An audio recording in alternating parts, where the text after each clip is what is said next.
సభకు చేరి వచ్చిన దేవుని పిల్లలైన మీ అందరికీ మన ప్రభువును ప్రియ రక్షకుడైన యేసుక్రీస్తు వారి పేరిట నా వందనాలు తెలియజేసుకుంటున్నానండి. అందరూ తలలు వంచి కళ్ళు మూసుకున్నట్లయితే చిన్న ప్రార్థన చేసుకుందాం.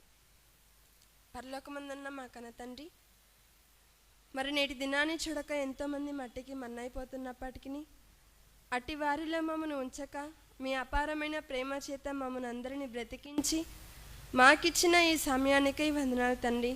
చేరి ఉన్న మేము ఏ మాటలనైతే నేర్చుకుని ఉన్నామో వాటి ప్రకారంగా మేము నడుచుకున్నట్టుకు మాకు కావాల్సిన జ్ఞానాన్ని తెలివిని దయచేయండి తండ్రి. మరి మీ కుమారులు మా ఆత్మీయులు ఉపేన అంకుల్ గారి తండ్రి రానయ్యుండగా అంకుల్ గారి ద్వారా మా కొరకు ఏ మాటలనైతే వినిపించినవి ఉన్నారో ఆ మాటలను విని వాటి ప్రకారం నడుచుకుంటకు సహాయం దయచేయండి తండ్రి. మరి అంతకు ముందుగా మీ మాటల్లోని కొద్ది మాటలను మీ పిల్లలతో పంచుకున్నట్టుకు నేను ఇక్కడ నిలిచి ఉండగా నాకు కావాల్సినటువంటి మంచి జ్ఞానాన్ని వాక్శక్తిని దయచేసి వింటున్న మీ పిల్లలకు అర్థమయ్యే రీతిగా ఉన్నట్టుకు సహాయం దయచేస్తారని నమ్ముచు ఈ చిన్ని ప్రార్థనను త్వరలో మా అందరి కొరకు రానయ్యున్న యేసుక్రీస్తు వారి పేరిట అడిగి వేడుకొంచున్నాం తండ్రి, ఆమేన్. దేవుని మాటలను ఎంతో ఆసక్తితో వినుటకు చేరి వచ్చిన మీ అందరికీ మన ప్రభువును ప్రియ రక్షకుడైన యేసుక్రీస్తు వారి పేరిట నా వందనాలు తెలియజేసుకుంటున్నానండి. మన నేటి దినాన్న ముఖ్య వాక్య సందేశానికి ముందుగా కొద్ది నిమిషముల పాటు ఏకాగ్రతతో మనం దేవుని మాటలను పరిశీలించుకుందాం. మరి క్రీస్తు పూర్వం 700 సంవత్సరాల క్రితం పెద్ద ప్రవక్తలలో ఒకరైనటువంటి యెషయా గారు వ్రాయించిన మాట ఒకసారి మనం చూసినట్లయితే యెషయా గ్రంథం 34వ అధ్యాయం 16వ వచనంలో, యెషయా గ్రంథం 34వ అధ్యాయం, మరి ఇంతకు ముందుగా వాక్యపఠనం చదువుకున్నాం కదా, యెషయా గ్రంథం 34వ అధ్యాయం 16వ వచనంలో, యెహోవా గ్రంథమును పరిశీలించి చదువుకొనుడి, యెహోవా గ్రంథమును పరిశీలించి చదువుకొనుడి అంటున్నారు. ఎందుకు యెహోవా గ్రంథమును పరిశీలించి చదువుకోవాలి? అన్ని పుస్తకాలలాగా, అన్ని నవల పుస్తకాలలాగా, వార్తాపత్రికలలాగా, దినపత్రికలలాగా చదివితే మనకు అర్థం కదా. మరి ఈ మాటను వ్రాయిస్తున్నది ఎవరు? ఈ మాటను వ్రాయించినది ఎవరు? దేవుడే కదా. వ్రాసినది మనుషులై ఉండొచ్చు, సుమారు 40 నుండి 42 మంది. కానీ వారు వ్రాసింది మాత్రం లేఖకులే, కానీ లేఖనాలను వ్రాయించింది మాత్రం దేవుడే.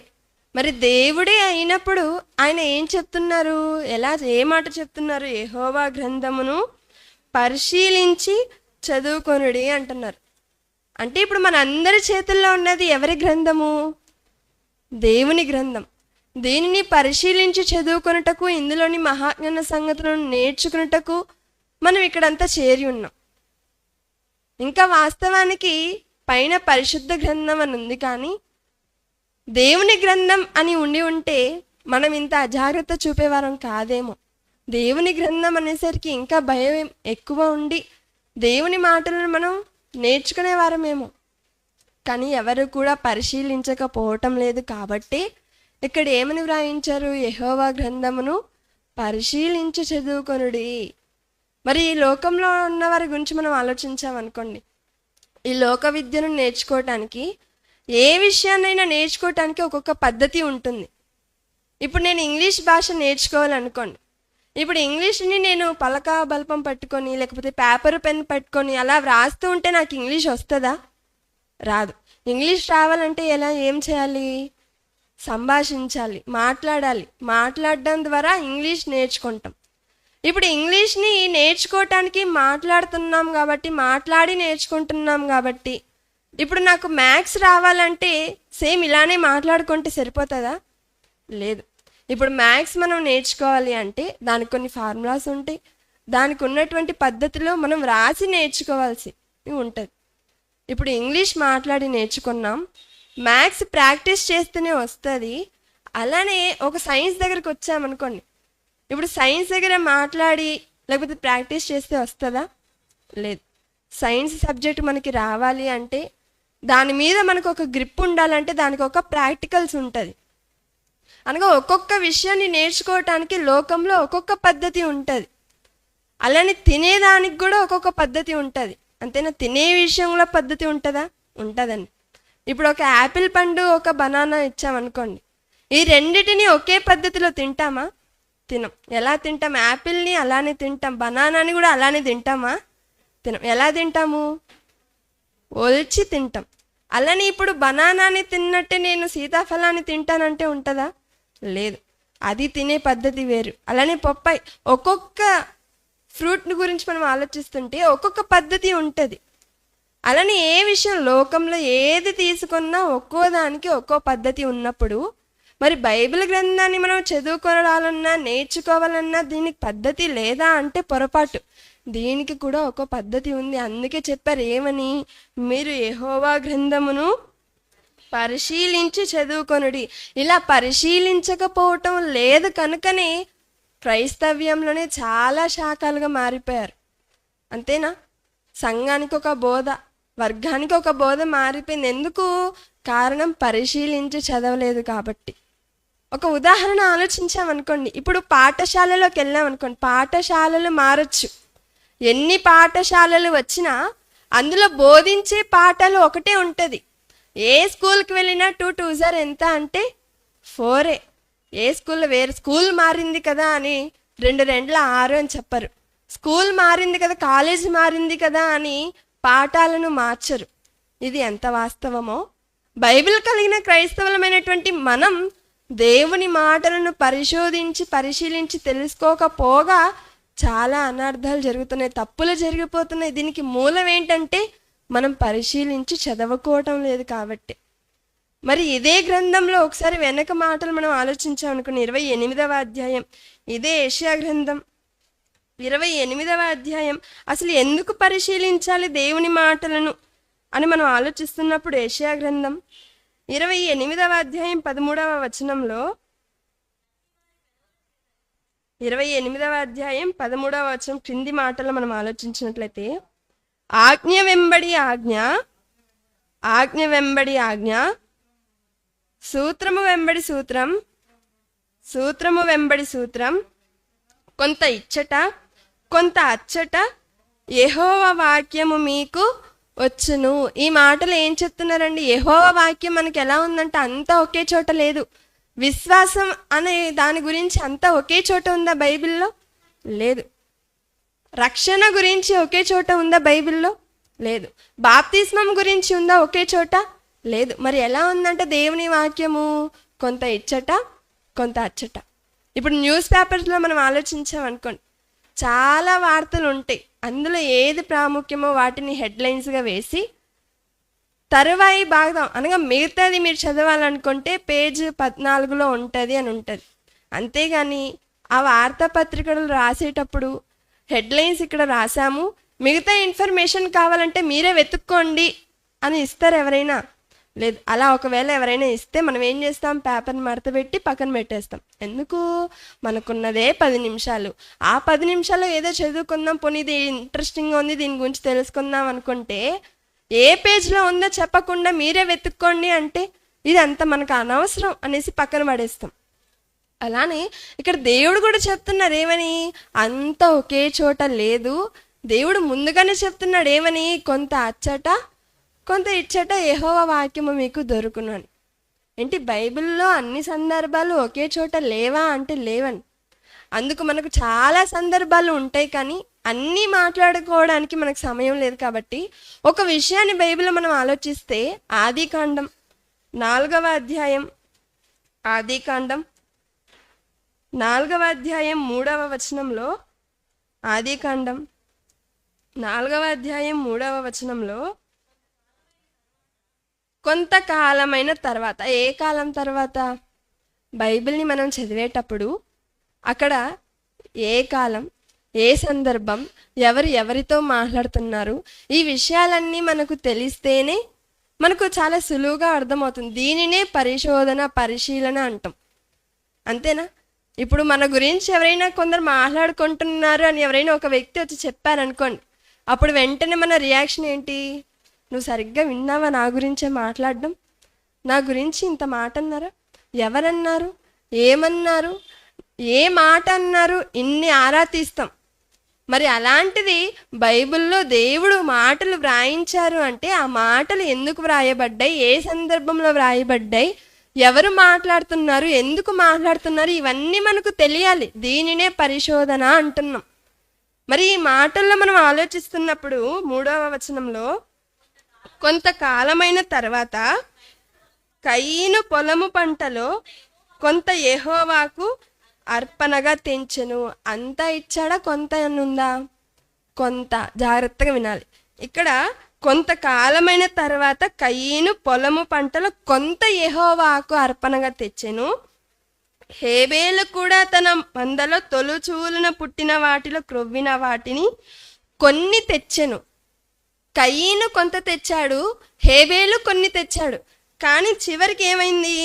యెహోవా హేబేలును అతని అర్పణను లక్ష్య పెట్టెను. ఏంటి, ఇద్దరు కొంత కొంతే కదా తెచ్చింది. మరి ఎందుకు దేవుడు హేబేలు అర్పణనే ఎందుకు లక్ష్య పెట్టారు?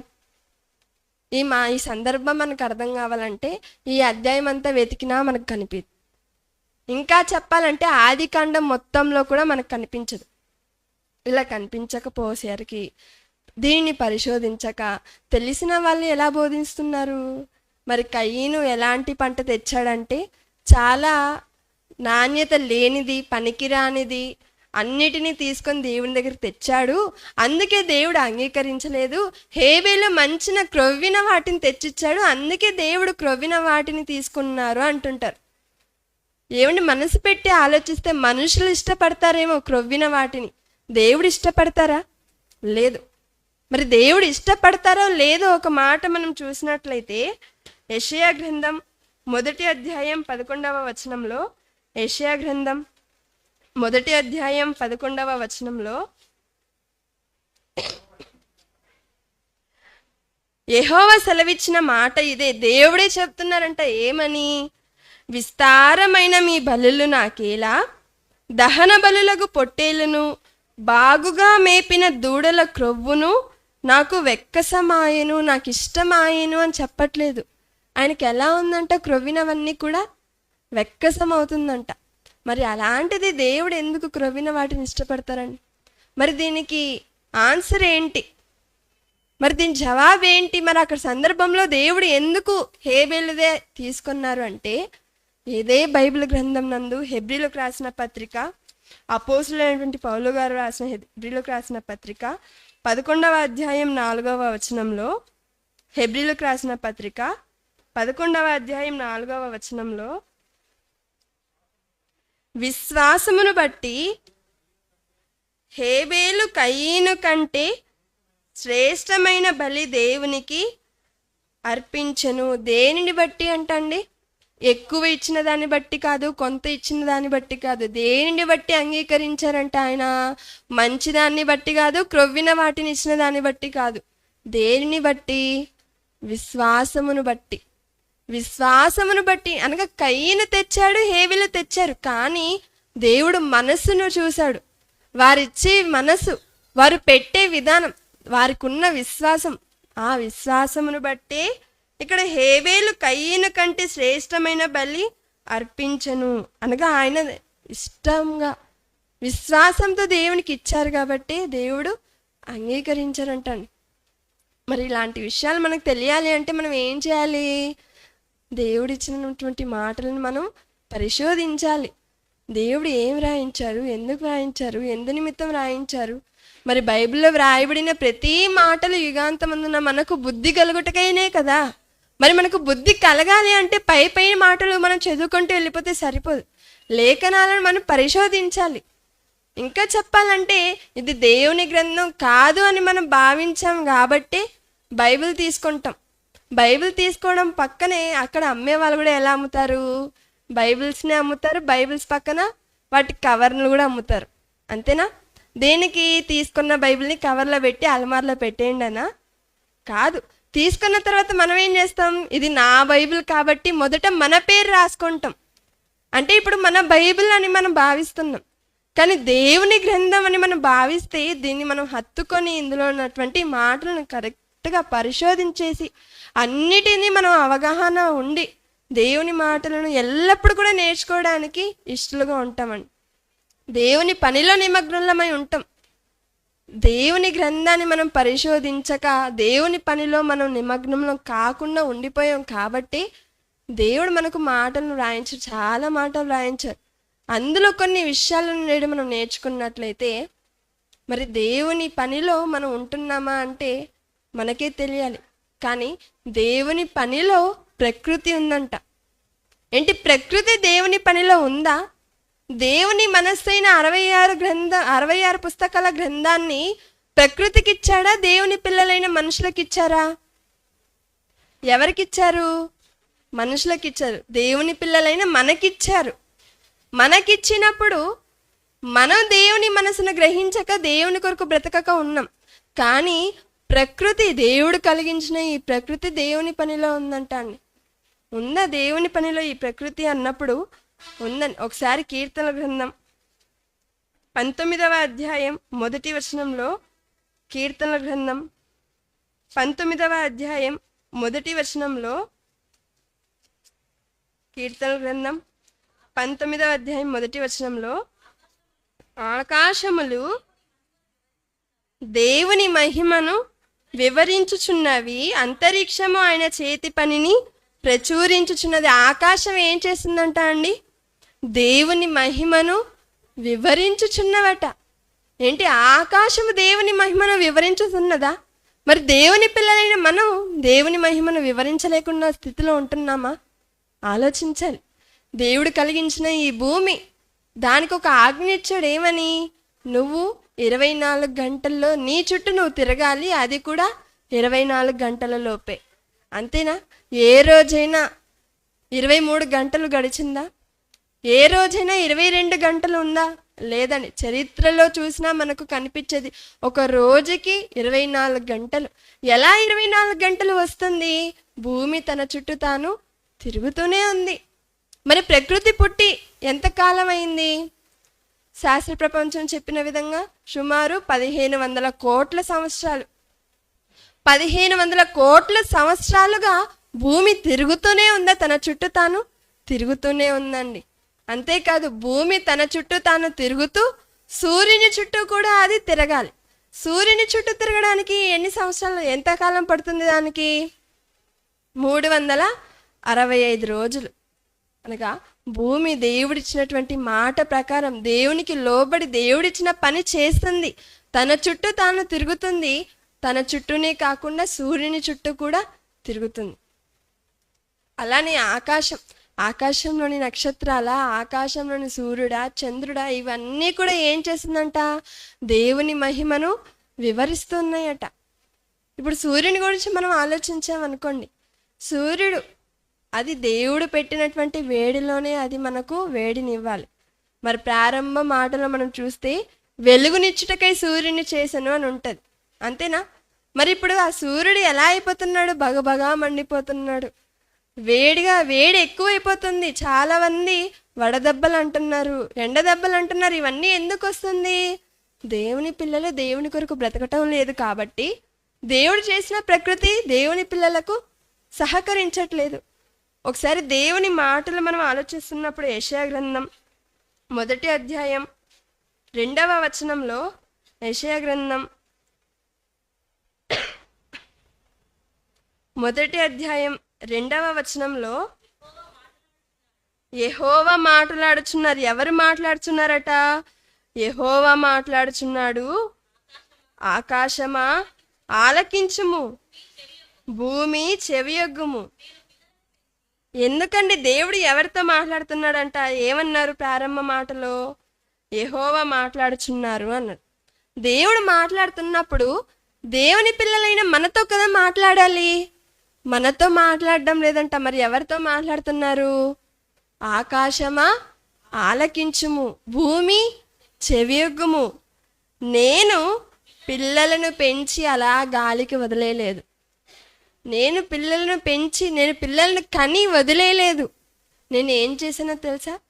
నేను పిల్లలను పెంచి గొప్పవారినిగా చేసి తిని ఈ ప్రకృతి అంతటిలో కూడా ప్రథమ ఫలముగా ఉండునట్లు చేసి తిని గొప్ప స్థితిలో వారిని ఉంచితిని, కానీ వారు నా మీద తిరగబడి ఉన్నారు. దేవుని మీద దేవుని పిల్లలు తిరగబడిపోయారంట అండి.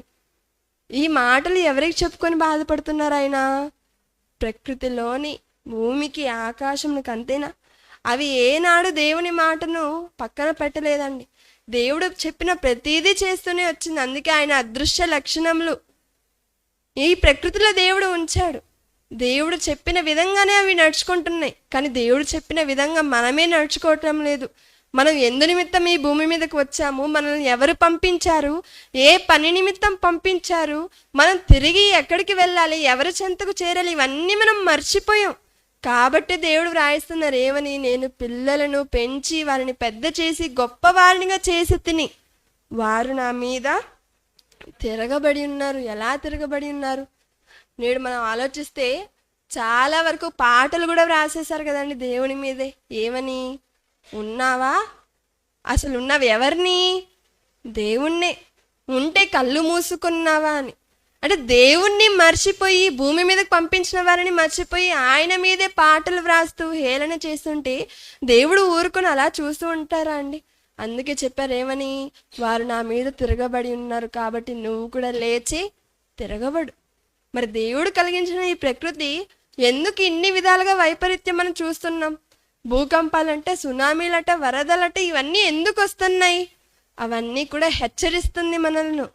ఇదిగో మిమ్మల్ని సృష్టించినటువంటి కన్నతల్లి దేవుడు ఉన్నారు, మీరు ఆయన చెంతకు చేరాలి, ఆయన మాటల ప్రకారం మీరు నడుచుకోవాలి అని ఆయన చెప్తున్నారండి. ఒకసారి మనం బైబిల్లో మనం ఆలోచించినట్లయితే ఆదికాండం 6వ అధ్యాయం 6వ వచనంలో, ఆదికాండం 6వ అధ్యాయం 6వ వచనంలో ఎందుకు ఆయన ప్రకృతితో చెప్పుకుంటున్నాడు, ఎందుకు ఆయన భూమి ఆకాశంతో చెప్పుకుంటున్నాడు?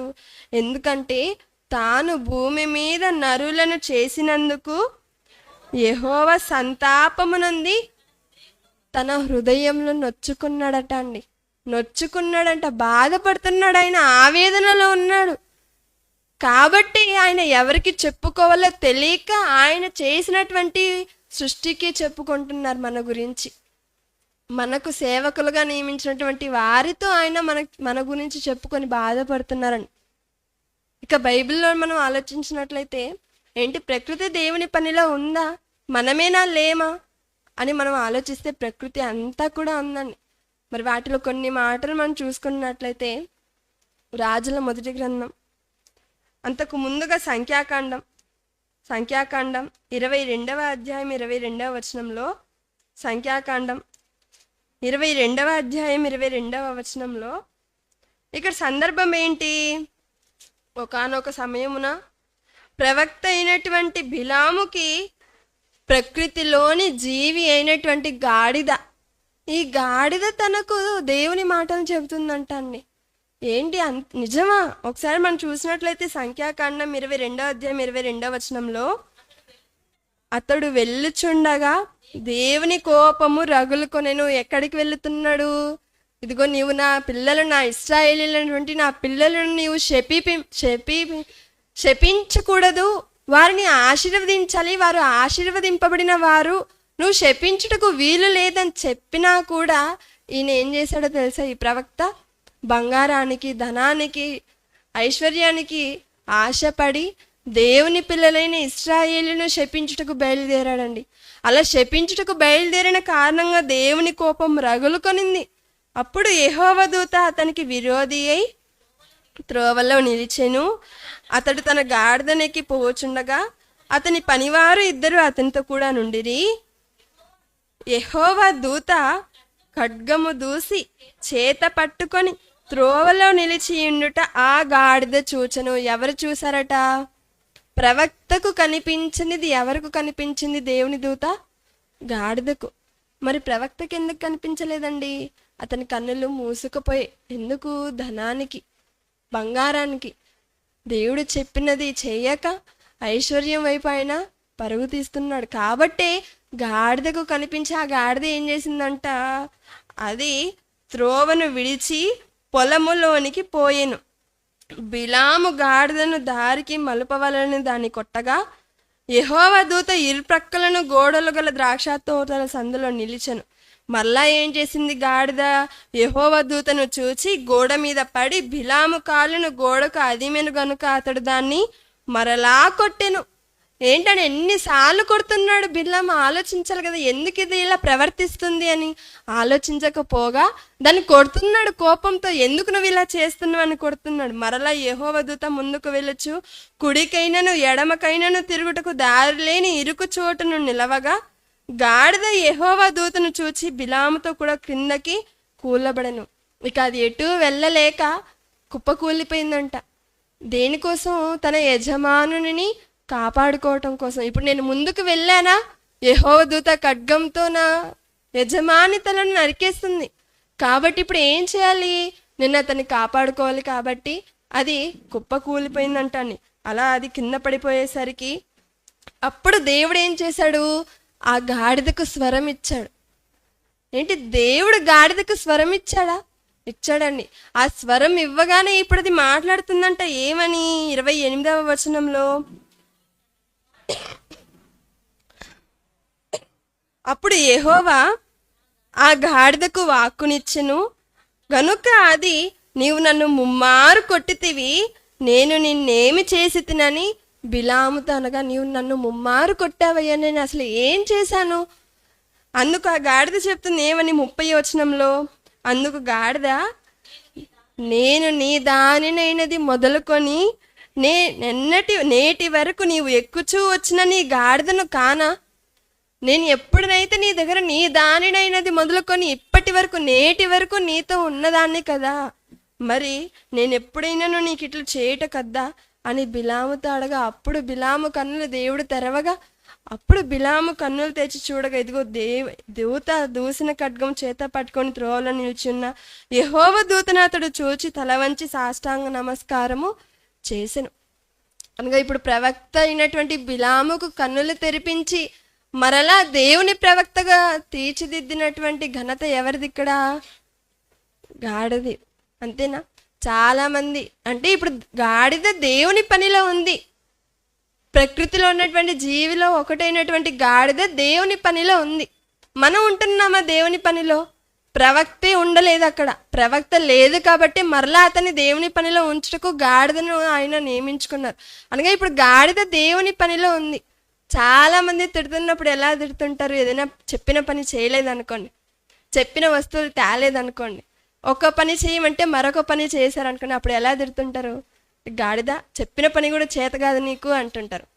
అంటే ఇప్పుడు గాడిదని తిట్టుకొని అర్హత కూడా మనకు లేదు. ఎందుకు? గాడిద ఏ పనిలో ఉంది? దేవుని పనిలో ఉంది. దేవుని పనిలో ఉంటూ దేవుని ప్రవక్తను మరలా దేవునిలోనికి నడిపించింది. అలానే మరొక సందర్భం మనం ఆలోచించామనుకోండి, రాజుల మొదటి గ్రంథం 17వ అధ్యాయం 1వ వచనంలో, రాజుల మొదటి గ్రంథం 17వ అధ్యాయం 1వ వచనంలో, అంతటా గిలాదు కాపరస్తులైన సంబంధియును తిష్బీయుడైన ఏలియా ఆహాబునొద్దకు వచ్చి, ఎవని సన్నిధిని నేను నిలవబడి ఉన్నాను. ఇక్కడ సందర్భం ఏంటి? ఆహాబు దగ్గరికి ఏలియా గారు వచ్చి చెబుతున్నారు, దేవుని సన్నిధిన దేవుని పక్షాన నిలబడి నేను చెబుతున్నాను, ఒక వర్షం పాటు మంచైనను వర్షమైనను 1 సంవత్సరం పాటు పడదు అని ప్రకటించారు. బాగానే ఉంది. ఇప్పుడు కరువు సంభవించింది. ఇప్పుడు కరువు రాగానే ఇప్పుడు దేవుని ప్రవక్త అయిన ఏలియా ఎలా బ్రతకగలరు? కాబట్టి దేవుడు ఏం చేశాడు? ఏలియాకి ఆహారాన్ని ఇచ్చుటకు ఎవరిని నియమించుకున్నారో తెలుసా? పక్షులలో చిన్నది, మనందరం కూడా అసహించుకునేది, నల్లటి రంగు గలది, అదే కాకి. ఇప్పుడు ఆ కాకి ద్వారా ఏలియా గారికి ఆహారాన్ని పంపించబోతున్నారు. ఎలాంటి ఆహారాన్ని? ఆకుకూరల్ని, మొక్కలని, ఇలాంటి వాటినా? కాదు. దేన్ని పంపిస్తున్నారంట? 4వ వచనంలో మనం చూసినట్లయితే, ఇదిగో ఆ వాగు నీరు నీవు యోర్దాను దగ్గర కెరీతు వాగు దగ్గర నీవు నివాసము చేయి, నేను నీకు ఆహారము తెచ్చినట్లు కాకోలములకు ఆజ్ఞాపించి తిని. ఆల్రెడీ ఆజ్ఞ ఇచ్చేశాడట, నేను ఆజ్ఞాపించి తిని అవి నీ దగ్గరకు వస్తాయని. వచ్చినటువంటి కాకోలం వేటిని తీసుకొచ్చిందండి? అవి అక్కడ కాకోలములు ఉదయమందు రొట్టెను మాంసమును అస్తమయమందు రొట్టెను మాంసమును అతని యొద్దకు తీసుకొని వచ్చుచుండెను. వేటిని తీసుకొచ్చిందంట కాకోలము? మాంసాన్ని. అంటే మాంసాన్ని చూస్తే కాకోలం ఊరుకుంటుందా? కాకి ఊరుకుంటుందా? లేదు. ఏదైనా ఒక శవాన్ని దూరంగా పడేసాం అనుకోండి, అప్పుడు దాని చుట్టూ కూడా కాకులే ఉంటాయి. అలాంటి కాకి నోట మాంసాన్ని పెట్టుకొని దేవుని ప్రవక్త అయిన ఏలియా దగ్గర పంపించిందంటే ఇప్పుడు అవి ఎంత నిగ్రతలో ఉండాలి ఆ కాకులు. వాటి ముక్కున అవి యాక్చువల్గా అవి పరీక్షిస్తూ ఉంటాయి, ఎక్కడెక్కడ మనకి మాంసం దొరుకుతుందా, ఎక్కడెక్కడ ఆహారం దొరుకుతుందా అని. అలాంటిది తన నోటికే వచ్చింది ఇప్పుడు మాంసం. అది ఇప్పుడు తినేయచ్చు కదా. అన్ని కాకులు వెళ్తున్నాయి, నేను తినేస్తే ఏలియా గారికి ఏమైనా తక్కువ అయిపోతుందా? లేదు కదా అని ఏదైనా ఒకటైనా మింగేసి ఉండొచ్చు కదా. లేదండి, అన్నీ కూడా వాటిని నిగ్రహించుకొని ఏలియా గారికి ఆహారాన్ని తీసుకొని వెళ్ళి ఇచ్చిందంట. అంటే అవి దేవుని పనిలో ఉన్నాయా? ఉన్నాయి. దేవుని ప్రవక్తను పోషించాలి. దేవుని ప్రవక్తను పోషించాలి అంటే అవి వాటికి ఇచ్చినటువంటి పనులను అవి చెయ్యాలి. ఈ ప్రకృతిలో మనం ఏది ఆలోచించినా కూడా అండి, అంతెందుకు మనమే మాట్లాడుకుంటూ ఉంటాం, విశ్వాసం కలిగిన జీవి ఏది? విశ్వాసం కలిగినది ఏది? కుక్క. అందరికీ తెలుసు. మరి మనమే చెప్తున్నాం కుక్కకు విశ్వాసం ఎక్కువ అని.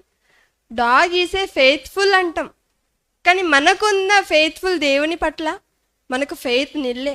కుక్క విశ్వాసం కలిగినది అని మనమే చెప్తున్నాం, మరి మనకు లేదా విశ్వాసం దేవుని ఎడల?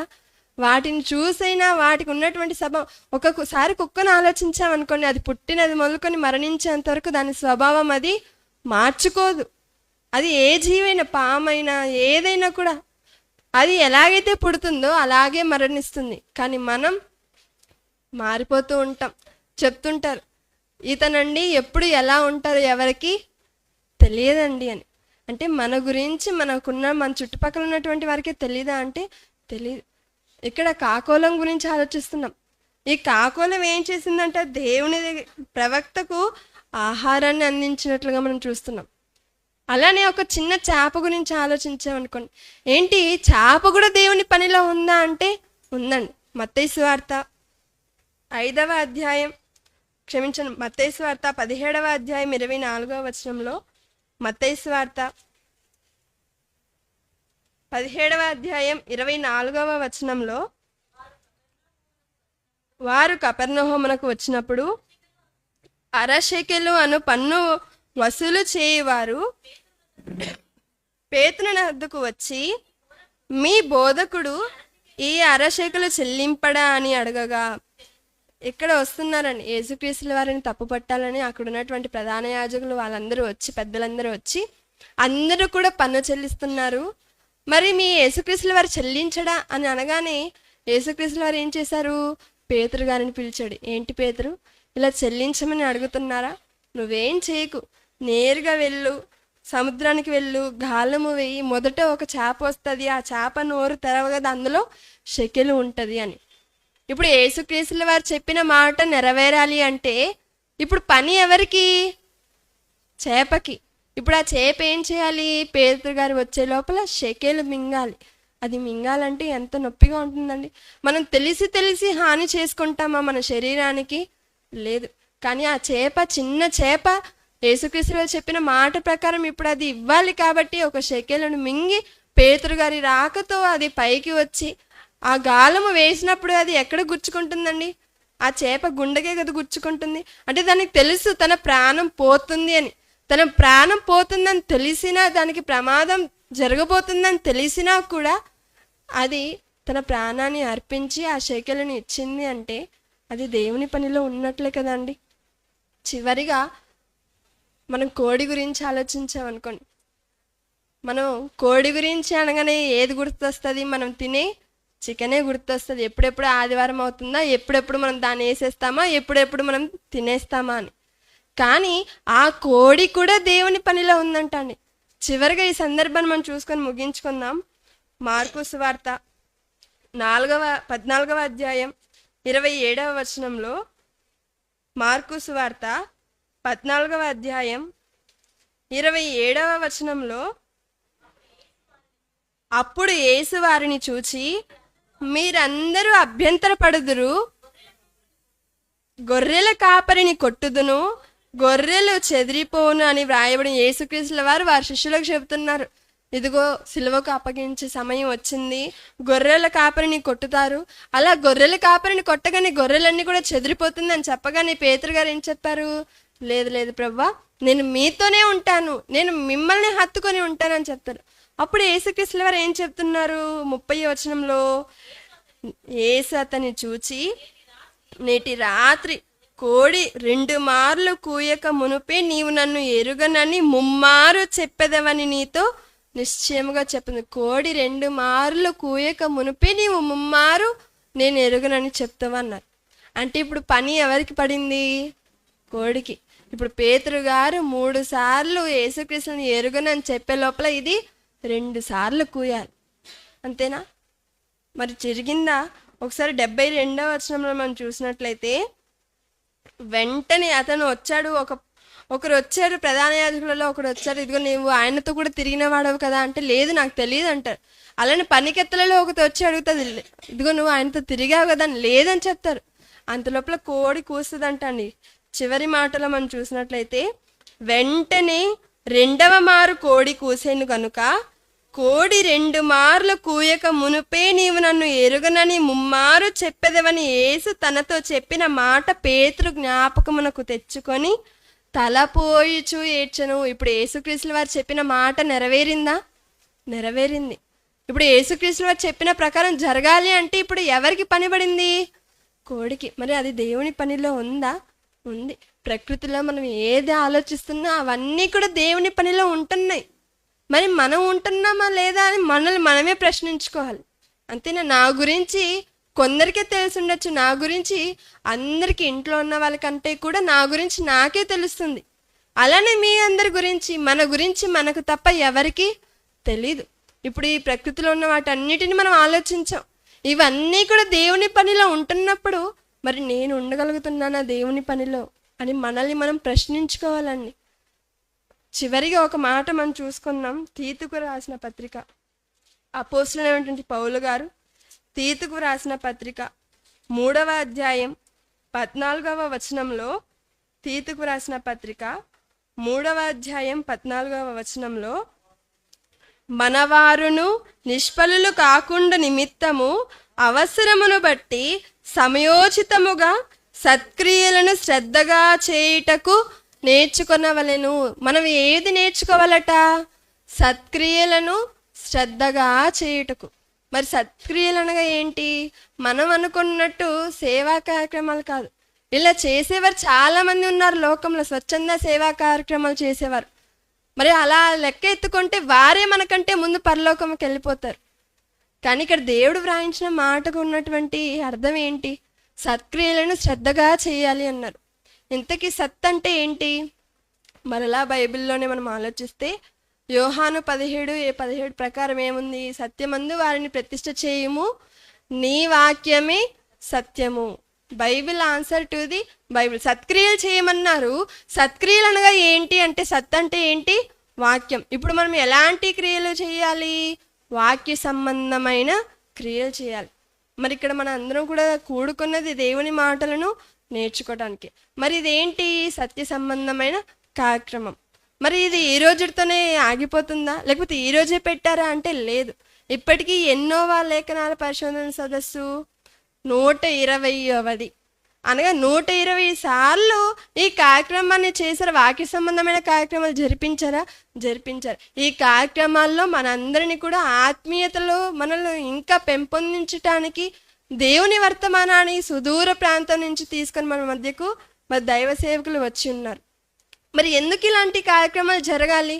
అసలు చేయవలసిన అవసరత ఏంటి?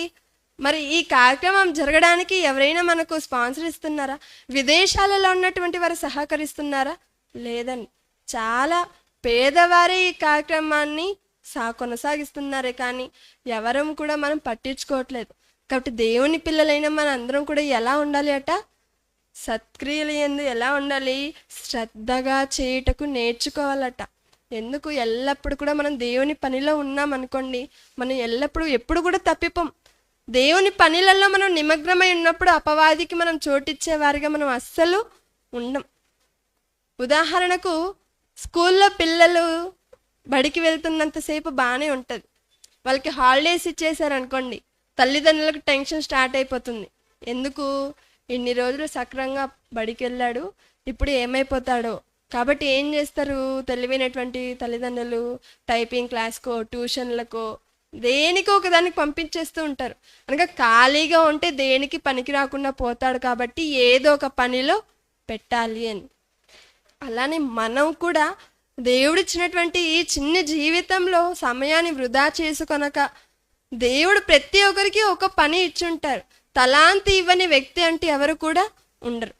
మన తల్లి గర్భంలో కొన్ని కోట్ల శుక్ర కణాలలో మనమే ఈ భూమి మీదకు ఉద్భవించుకొని వచ్చాము అంటే మన ద్వారా దేవుని కార్యక్రమాలు చెయ్యవలసినవి, మనం చెయ్యవలసినవి ఎన్నో ఉన్నాయి. మనం చెప్పలేకపోవచ్చు, కానీ చెప్పేవారికి సహకరించవచ్చు. మనం కార్యక్రమం పెట్టించలేకపోవచ్చు, కానీ పెట్టించే వారికి మనం సహకారులుగా ఉండొచ్చు. ఏదో ఒక తలాంతు, దేవుడిచ్చినటువంటి తలాంతులు మనం అందరం కూడా ఉపయోగించుకొని, దేవుడు కలిగించిన ఈ ప్రకృతి దేవుని పనిలో ఉంటున్నప్పుడు దేవుని స్వరూపాన్ని ధరించుకున్న మనం దేవుని పనిలో ఉండలేమా అంటే ఖచ్చితంగా ఉండగలం.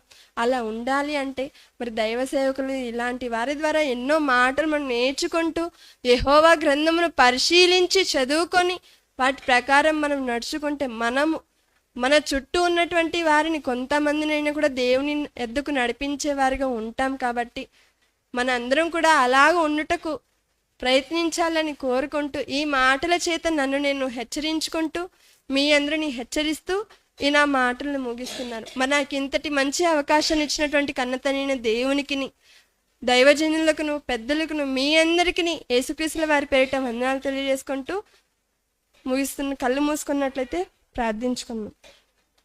పరలోకమందున్న మా కన్న తండ్రి, ఇప్పటి వరకు మీ కృపచేత మేమందరం కూడా మీ మాటలని, కొద్ది మాటలను మేము నేర్చుకున్న మేము మెలకువగలిగిన వారుగా ఉంటూ తండ్రి, మీ పనిలో ఎల్లప్పుడూ నిమగ్నముల ఉండుటకు సహాయం దయచేయండి తండ్రి. మరి ముఖ్యంగా మరి ఈ సమయంలో తండ్రి మా మధ్యకు సురక్షితంగా దైవజనులైనటువంటి పెద్దలను ఇక్కడికి నడిపించిన విధానానికే వందనాలు తండ్రి. మరి అంకుల్ గారి ద్వారా మా కొరకు, మా ఆత్మీయ జీవితానికి ఎలాంటి మాటలు తండ్రి మాకు అవసరము, అలాంటి మాటలు తండ్రి అంకుల్ గారి నోటి ద్వారా మేము వినుటకు మాకు మంచి మనసును దయచేస్తారని నమ్ముచు, ఎందరైతే తండ్రి ఇక్కడ చేరి ఉన్నారో ప్రతి ఒక్కరిని జ్ఞాపకం ఉంచుకొని తండ్రి, ఎందరైతే అనారోగ్యంతో బాధపడుతున్నారో మీ చిత్తమైతే వారికి మంచి ఆరోగ్యం దయచేసి, ఇచ్చిన ఆరోగ్యంలో మీ కొరకు బ్రతుకుటకు సహాయం దయచేస్తారని నమ్ముచు ఈ చిన్ని ప్రార్థనను త్వరలో మా అందరి కొరకు రానయ్యున్న యేసుక్రీస్తు వారి పేరిట అడిగి వేడుకొంచున్నాం తండ్రి, ఆమేన్.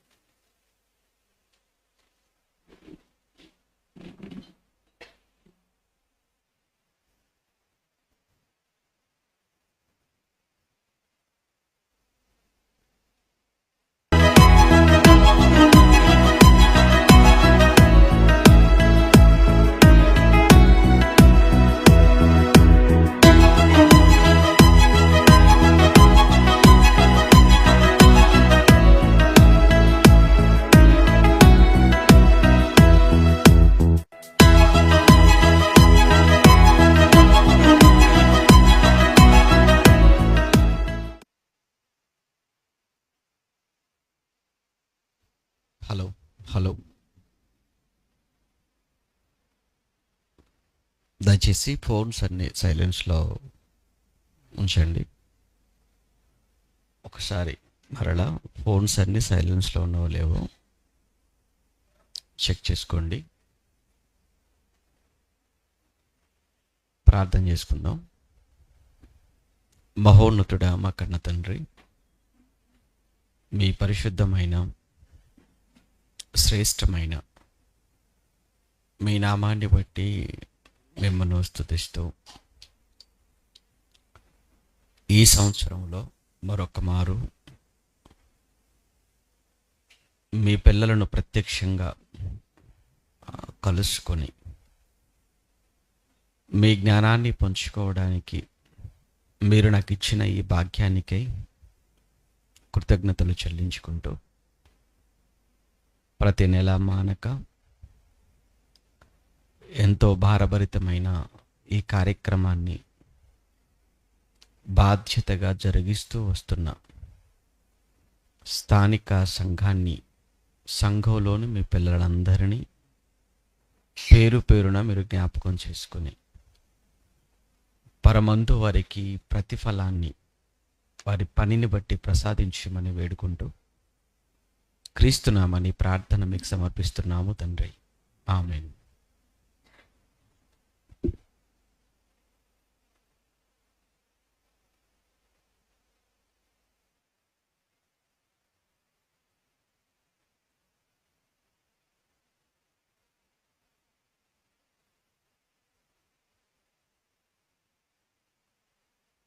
హలో హలో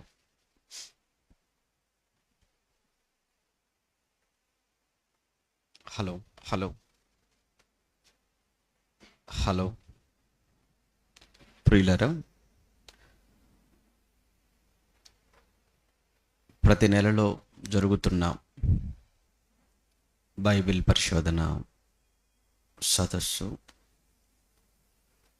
ప్రత్యేకమైన పాఠాలతో, అంశాలతో మీ ముందుకు రావటం, ఆ రోజంతా కూడా ఆ అంశంపై ఒక పరిపూర్ణమైనటువంటి అవగాహన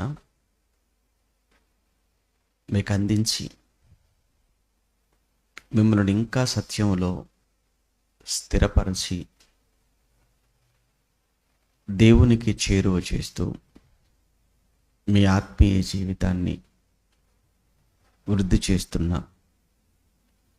ఈ పరిశోధన సదస్సును బట్టి, నిర్వహిస్తున్న వారిని బట్టి సంతోషిస్తూ వారందరినీ మనస్ఫూర్తిగా అభినందిస్తూ, మరి ఈ నెలలో మన ముందున్న ఒక మంచి అంశం, దేవుని ఆలయమును పాడు చేయగలమా అనే అంశాన్ని నేర్చుకుందాం. దేవుని ఆలయాన్ని పాడు చేయగలమా? ప్రియులారా, ప్రతి క్రైస్తవుడు వినవలసినటువంటి ఒక ప్రత్యేకమైన అంశం ఇది. ప్రతి క్రైస్తవుడు తప్పనిసరిగా వినవలసిన ఒక ప్రత్యేకమైనటువంటి అంశం, దేవుని ఆలయమును పాడు చేయగలమా? ఈ మాట ఎక్కడుంది? ఈ మాట ఎవరు రాశారు? ఎవరికి వ్రాస్తున్నారు? దీని గురించి కొంచెం, అసలు ఈ మాట బైబిల్లో ఉందా? ఒకసారి కొరింథీయులకు రాసినటువంటి మొదటి పత్రిక 3వ అధ్యాయం, పౌలు గారు కొరింథీయులకు రాసిన మొదటి పత్రిక 3వ అధ్యాయం ఎన్నో వచనం? 16వ వచనం. మీరు దేవుని ఆలయమై ఉన్నారనియు దేవుని ఆత్మ మీలో నివసించుచున్నాడనియు ఎవడైనను దేవుని ఆలయమును, ఆ మాట లేదా? అది కదా మనకు అవసరం. ఎవడైనను దేవుని ఆలయమును పాడు చేసిన ఎడల దేవుడు వానిని పాడు చేయను. ఎవడైనను దేవుని ఆలయమును పాడు చేసిన ఎడల దేవుడు వానిని పాడు చేయను అన్నాడు. ఇప్పుడు దేవుని ఆలయాన్ని పాడు చేయటమా? దేవుని ఆలయాన్ని ఎవడు పాడు చేయగలడు? పాడు చేసే అవకాశం లేకపోతే, ఎవడైనను దేవుని ఆలయమును పాడు చేస్తే దేవుడు వానిని పాడు చేయను అని ఎందుకంటాడు? ఇక్కడ ఈ విషయాన్ని మీరు జాగ్రత్తగా ఆలోచించండి. దేవుని ఆలయమును పాడు చేయగలమా అంటే, పాడు చేసే అవకాశం లేకపోతే పాడు చేసేవాడిని నేను పాడు చేస్తాను అని ఎందుకు అంటాడు దేవుడు? అంటే దేవుని ఆలయాన్ని పాడు చేసే అవకాశం ఉంది. ఆలయాన్ని పాడు చేసే అవకాశం ఉంది కనుక పాడు చేసే వారికి ఒక వార్నింగ్, పాడు చేసే వారికి ఒక హెచ్చరిక దేవుడు చేస్తున్నాడు. మీరు దేవుని ఆలయాన్ని పాడు చేస్తే నేను వాణిని పాడు చేస్తాను అన్నాడు. ఇప్పుడు ఇందులో మొదటగా మనం తెలుసుకోవాల్సిన విషయం ఏంటంటే, అసలు ఇంతకు ఏది దేవుని ఆలయం? దేవుని ఆలయం అంటే ఏది? ఒకటి. రెండోది ఏంటంటే, నిజంగా దేవుని ఆలయాన్ని పాడు చేస్తే దేవుడు పాడు చేస్తాడా? అన్నాడు కదా, మరి అన్నాడు కదా. అసలు ముందు ఏది దేవుని ఆలయం? దీన్ని మనం బైబిల్లోకి వెళ్ళి మనం చూస్తే మనకు దేవుని ఆలయం అనగానే గుర్తొచ్చేది ఏంటంటే కట్టడాలు. ఒకప్పుడు ప్రపంచ చరిత్రలోనే అత్యంత ఉన్నతమైన, వైభవోపేతమైన, అతి ఖరీదైనటువంటి దేవాలయాన్ని కట్టినటువంటి వ్యక్తిగా చరిత్రలో సొలొమోను మనకు కనబడతాడు. ఆలోచన తండ్రి దావీదుదైతే అమలు చేసిన వ్యక్తి ఎవరు? సొలొమోను గారు. అలా అని దావీదు చేయలేక కాదు, కానీ దేవుడే వద్దు అన్నాడు. దావీదు, నువ్వు వద్దు, నీ కొడుకు చూసుకుంటాడు, నువ్వు ఇప్పటికే చాలా అలసిపోయావు, నీ చేతిలో యుద్ధంలో అనేక మందిని చంపి నీ చేతులన్నీ కూడా రక్తంతో తడిసిపోయాయి కనుక నీ కొడుకు వస్తాడు. నీ కొడుకు వచ్చేటప్పటికి ఎలా ఉంటుంది పరిస్థితి అని అంటే, అసలు ఇక యుద్ధం వాతావరణం అనేది ఏమీ ఉండదు, నీ కొడుకు చూసుకుంటాడులే అన్నాడు. సొలొమోను వచ్చాడు. సొలొమోను వచ్చిన తర్వాత మొట్టమొదట చేపట్టిందే మందిర నిర్మాణం, యెరూషలేం దేవాలయం నిర్మాణం. 7 సంవత్సరాల పాటు ఆ దేవాలయం నిర్మాణంలో పనిచేశారు. 7 సంవత్సరాలలో ఆ దేవాలయాన్ని పూర్తి చేసేశారు. దాని ప్రారంభోత్సవం చాలా ఘనంగా జరిగింది. ప్రారంభోత్సవం రోజున లేదా ఆ నిర్మాణపు సమయంలో సొలొమోను గారు ప్రార్థన చేశారు. ముఖ్యంగా అది మనం ప్రారంభం అని చెప్పుకోవచ్చు. ప్రారంభ రోజున చాలా పెద్ద ప్రార్థన చేస్తాడు సొలొమోను గారు. నాకు తెలిసి అదే బైబిల్లో చాలా సుదీర్ఘమైన ప్రార్థన అంటే సొలొమోను గారు చేసిన ప్రార్థనే దేవుడికి. చాలా లెంతీగా ఉంటుంది, చాలా సుదీర్ఘంగా ఉంటుంది. అందులో ఒక మాట అంటాడు ఏంటంటే, అయ్యా ఇది నేను కట్టాను, కానీ ఇందులో నేను నిన్ను ఉండమని, నువ్వు ఉంటావని నేను అనటం లేదు. ఎందుకు అంటే, నీ ఆకారం చాలా పెద్దది, నీ రూపం చాలా పెద్దది, నీ రూపాన్ని ఈ ఆకాశ మహాకాశములు పట్టవు. అటువంటప్పుడు నేను కట్టినటువంటి ఈ చిన్ని మందిరంలో నువ్వు ఎలా ఉండగలవు చెప్పు? అంటే సొలొమోను కట్టినటువంటి ఆలయం ఒకవేళ దేవుని ఆలయం అని మనం కాసేపు అనుకుంటే, అది దేవుని నివాస స్థలం అని మనం అనుకుంటే, అసలు కట్టినటువంటి సొలొమోను గారు ఏమంటున్నారో ఒకసారి మన బైబిల్లో చూద్దాం. రాజుల మొదటి గ్రంథం 8వ అధ్యాయం కదా. రాజుల మొదటి గ్రంథం 8వ అధ్యాయం 28వ వచనంలో, నిశ్చయముగా దేవుడు ఈ లోకమందు నివాసము చేయడు, ఆకాశ మహాకాశములు సైతము నిన్ను పట్టజాలవు, నేను కట్టించిన ఈ మందిరము ఎలాగు పట్టును అన్నాడు. అంటే ఆయన కట్టిన ఆయన చెప్తున్నాడు కదా, ఏమని? నేను కట్టింది నీకు ఎలా సరిపోతుంది, నేను కట్టినది నీకు ఎలా సరిపోతుందని కట్టిన ఆయనే అంటున్నాడు అని అంటే, ఆ యెరూషలేము మందిరములో, ఆ బంగారు దేవాలయములో ఎవరు ఉండే అవకాశం లేదు? దేవుడు ఉండే అవకాశం లేదు. తర్వాత మాట్లాడుతున్నాడు, అయినను నిన్ను ఇందులో ఉండమని నేను నిన్ను అనటం లేదయ్యా, ఎందుకంటే నీకు పట్టదు. అయితే నాదొక చిన్న కోరిక, ఒక చిన్న మనవి ఏంటంటే, అయినను యెహోవా నా దేవా, నీ దాసుడునైన నా ప్రార్థన విన్నపమును అంగీకరించి ఈ దినమున నీ దాసుడనైన నేను చేయు ప్రార్థనను పెట్టు మొరను ఆలకించుము. నీ దాసుడనైన నేను చేయు ప్రార్థనను దయతో అంగీకరించినట్లు నా నామము అక్కడ ఉండునని ఏ స్థలమును గూర్చి నీవు సెలవిచ్చితివో ఆ స్థలమైన ఈ మందిరము తట్టు నీ నేత్రములు రేయింబగళ్ళు తెరవబడియుండునుగాక.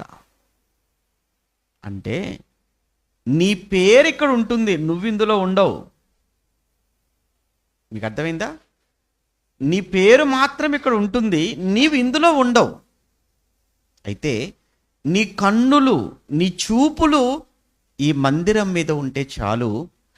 నేను కానీ ఈ దేశ ప్రజలు కానీ ఈ మందిరము తట్టు తిరిగి ప్రార్థన చేయునప్పుడల్లా ఆ ప్రార్థన దయచేసి అంగీకరించు. ఇది సొలొమోను దేవాలయాన్ని కట్టి ప్రారంభించే రోజున దేవుడికి చేసినటువంటి ప్రార్థన విన్నపం. అందులో చాలా విషయాలు చెప్పాడు. అందులో మొదటగా ఏమన్నాడు? ఇది చాలా చిన్నదయ్యా, ఇందులో నువ్వు ఉండలేవు, ఇది నీకు సరిపోదు, మొదటి విషయం. రెండో విషయంగా ఏమన్నాడు అంటే, ఇది నీ పేరు, నీ నామం ఇక్కడ ఉండును అని నువ్వు అన్నావు కదా, నీ పేరు మాత్రం ఇక్కడ ఉంటుందయ్యా, నువ్వు మాత్రం ఇందులో ఉండవు. మూడో విషయంగా, నేను కానీ నా ప్రజలు కానీ ఈ మందిరము తట్టు తిరిగి ప్రార్థన చేసినప్పుడల్లా ఆ ప్రార్థనను నీవు ఆలకించు. అలానే రాత్రి పగులు నీ కన్నులు ఈ మందిరముపై ఉండనివ్వు. అంటే నీ చూపు దీని మీద ఉంటే చాలు, నీ చూపుంచు, నీ పేరుంచు. అదే సమయంలో మా అందరి ప్రార్థన ఇటువైపు తిరిగి చేసినప్పుడల్లా ఆలకించు, నువ్వు ఇందులో ఉండలేవు. ఇవన్నీ ఉన్నాయి కనుక ఇప్పుడు అది దేవాలయం అని మనం అనుకుంటే ఎలా అవుతుంది? సరే, కాసేపు ఇంకా చూద్దాం. ఒకవేళ అది దేవాలయం అని మనం కాసేపు అనుకుంటే, ఎవడైనను దేవుని ఆలయమును పాడు చేస్తే దేవుడు వానిని పాడు చేయను. ఇప్పుడు సొలొమోను గారు కట్టిన దేవాలయం ఉందా, పాడైపోయిందా? సొలొమోను కట్టినటువంటి బంగారు దేవాలయం ఉందా, పోయిందా అంటే, సొలొమోను కట్టిన తర్వాత సుమారు ఒక 300 సంవత్సరాలు అంతే. జస్ట్ అంతే కదండి. 950 అని మనం కాసేపు అనుకుంటే, నెబుకద్నెజర్ అనేవాడు మొట్టమొదట దాడి చేసింది ఎప్పుడంటే 625 ఆ ప్రాంతం. 605 అంటే 300, 350, 400 ఆ మధ్యకాలంలో అనమాట. ఈ నెబుకద్నెజర్ అనేటువంటి వాడు, బబులోను రాజు, ఆ యెరూషలేము మీద దాడి చేసిన సమయంలో దేవాలయాన్ని మొత్తాన్ని ధ్వంసం చేసేసాడు. దేవాలయాన్ని ధ్వంసం చేయటమే కాకుండా మొత్తాన్ని కూడా అగ్ని చేత ఏం చేశాడు? కాల్ చేసేసాడు. ఇప్పుడు నా ప్రశ్న ఏంటంటే, ఎవడైనను దేవుని ఆలయమును పాడు చేస్తే దేవుడు వానిని పాడు చేయను. ఇప్పుడు సొలొమోను కట్టినటువంటిది దేవాలయం అయితే, ఆ దేవాలయమును పాడు చేసినటువంటి నెబుకద్నెజర్ ఏమైపోవాలి? పాడైపోవాలి. ఇప్పుడు నెబుకద్నెజర్ పాడైపోయాడా, లేదంటే అంతకంతకు ఎదిగాడా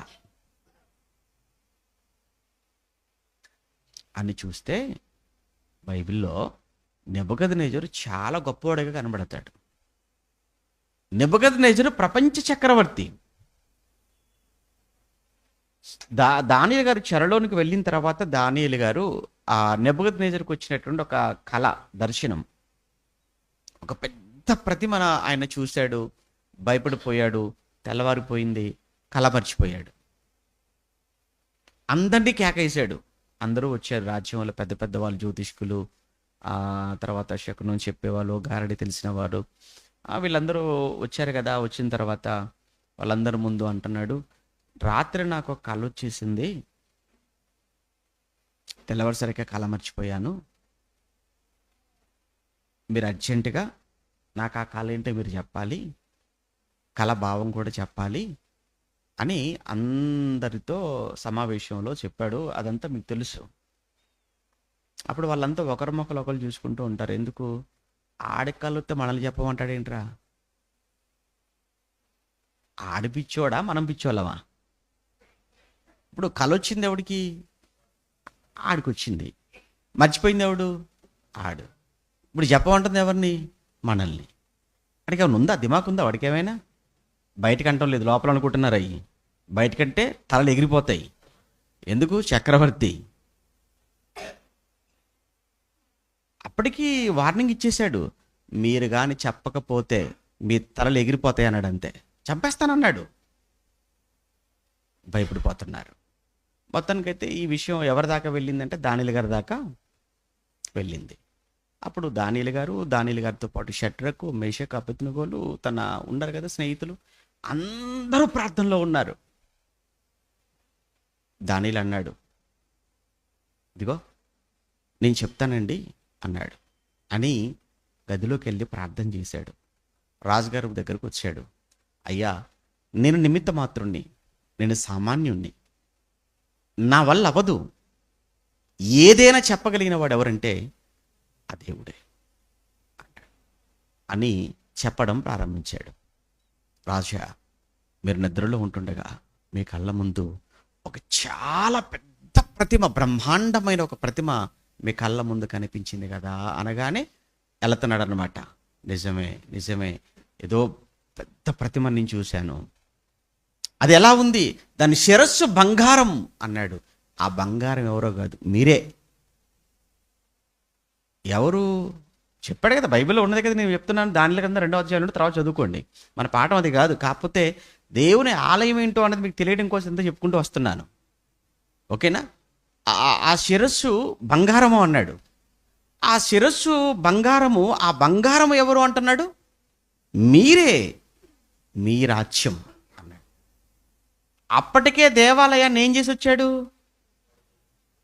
పడగొట్టి మొత్తాన్ని కాల్చేసి వచ్చిన తర్వాత కలగంటే ఆ కలలో నెబుకద్నెజరు యొక్క రాజ్యాన్ని, నెబుకద్నెజరును దేనితో పోల్చాడు? బంగారం. అదేంటి బంగారంతో పోల్చడం ఏంటి? ఆయన దేవాలయాన్ని పడగొట్టిన వాడిని, దేవాలయాన్ని కాల్చేసిన వాడిని మేలి బంగారం శిరస్సు మీరేనని చెప్పడం ఏంటి? అంటే ఇక్కడ మనకి ఏం అర్థం కావాలి? ఎవడైనను దేవుని ఆలయమును పాడు చేస్తే దేవుడు వానిని పాడు చేయును అన్నాడు. అది దేవుడు ఉన్న, దేవుడు నివసించిన చోటు కాదు. ఇంకొక మాటలో చెప్పాలంటే ఆడికి కత్తిచ్చిందే దేవుడు. ఎవరికి?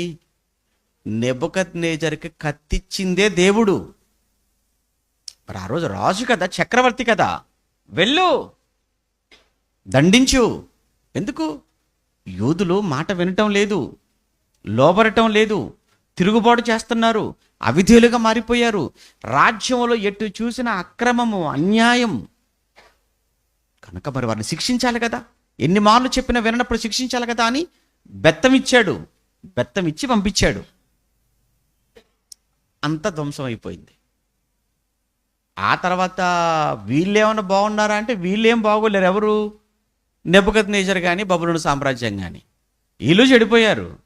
ఆ తర్వాత దేవుడు ముందే చెప్పాడు, ప్రస్తుతానికైతే వీరిని శిక్షించిన వాళ్ళని వాడుకుంటున్నా, ఆ తర్వాత వీళ్ళు కూడా ఓవర్ అయిపోతారు, వీళ్ళు చెడిపోతారు, వీరిని శిక్షించడానికి ఇంకొకరిని వాడుకుంటాను, వాళ్ళు అశూరీయులు, క్షమించండి వారే మాదీయ పారసీకులు అని. ఈ చరిత్ర అంతా మనం పాత నిబంధనలు చదువుకుంటాం. ఏదైనా ఇక్కడ మనకు అవసరమైన ఒక పాయింట్ ఏంటంటే, ఎవడైనను దేవుని ఆలయమును పాడు చేస్తే దేవుడు వానిని పాడు చేయను అన్నాడు. ఒకవేళ నిజంగా ఇది భౌతికమైనటువంటి ఆలయం అని అనుకుంటే, భౌతికమైన మందిరం అని అనుకుంటే, అక్కడ నెబుకద్నెజరుకి ఏం జరగలేదే. నెబుకద్నెజరుని ధ్వంసం చేసినప్పుడు దేవుడు ఏం చేయలేదే. ఇంకా అతని రాజ్యాన్ని దేనితో పోల్చాడు? శిరస్సుతో బంగారంతో పోల్చాడే. కనుక అక్కడ మనం ఆలోచించవలసింది, అది దేవుని ఆలయమా కాదు. రైట్. ఆ తర్వాత మరలా ఆ దేవాలయం ధ్వంసం అయిపోయినటువంటి పడిపోయినటువంటి ఆ ప్లేస్లోనే యూదులంతా కూడా బబులోనుకు 70 సంవత్సరాల చెరలోనికి వెళ్ళి 70 సంవత్సరాల తర్వాత మళ్ళీ కోరేష్ పరిపాలనలో మళ్ళీ తిరిగి వచ్చారు యెరూషలేముకు. వచ్చి మరలా అక్కడ మళ్ళా దేవాలయాన్ని మళ్ళా నిలబెట్టారు. ఎవరు కట్టారు అక్కడ ఆ దేవాలయాన్ని రెండో మారు? జెరుబ్బాబేలు. జెరుబ్బాబేలు నాయకత్వంలో ఈ నెబుకద్నెజరు పడగొట్టినటువంటి దేవాలయాన్ని మళ్ళా తిరిగి కట్టారు. అంటే అంత గొప్పది కాదు, అంతకంటే చాలా చిన్నదైనటువంటి దేవాలయాన్ని మొత్తానికైతే కట్టుకున్నారు. పోనీ ఆ దేవాలయం ఏమైనా అలానే ఉందంటే మళ్ళీ ఆ దేవాలయం కూడా ఏమైపోయింది, అనేక మార్లు దాడులకు గురైపోయింది. ఆ దేవాలయం కూడా చాలా సందర్భాల్లో అపవిత్రం చేయబడింది.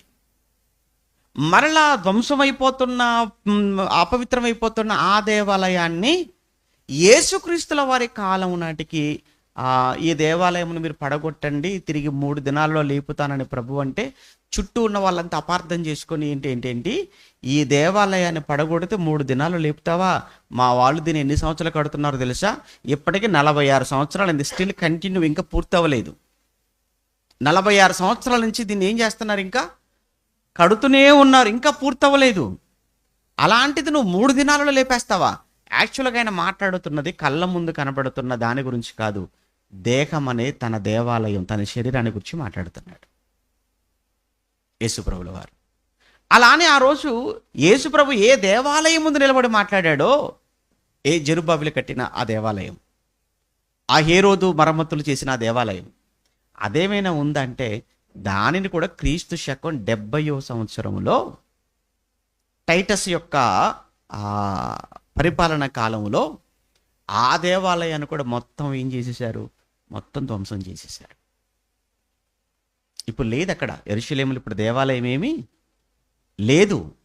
ఇప్పుడు 3వ దేవాలయం అక్కడ కడతారని వాళ్ళంతా ఎదురు చూస్తున్నారు. ఇప్పుడు థర్డ్ టెంపుల్ అని తెలుసు కదా మీకు చరిత్ర.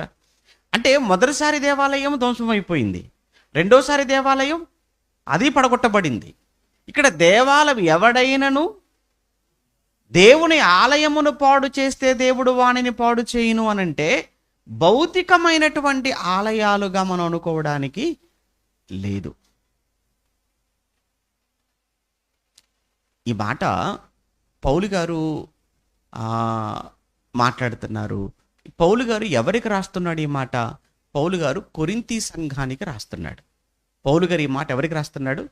కొరింథీ సంఘానికి. ఇప్పుడు పౌలు గారు ఈ మాట కొరింథీ సంఘానికి రాస్తున్నాడు అని అంటే కొరింథీ సంఘములో లేదా కొరింథీ పట్టణములో ఏముందన్నమాట? దేవుని ఆలయం ఉంది. ఇప్పుడు దేవుని ఆలయం అనేది కొరింథీలో లేకపోతే కొరింథీలకు ఎందుకు రాస్తాడు ఆ మాట? కొరింథీలారా, ఎవడైనా సరే దేవుని ఆలయాన్ని పాడు చేశాడా, దేవుడు వాడిని ఏం చేస్తాడు? పాడు చేసేస్తాడు అని కొరింథీలకు వార్నింగ్ ఇస్తున్నాడంటే కొరింథీలకు దేవుని ఆలయం అంటే ఏంటో తెలుసు. కొరింథీలో ఏముందని మనకు అర్థమవుతుంది, అక్కడ దేవాలయం ఉందనే సంగతి మనకు అర్థమవుతుంది.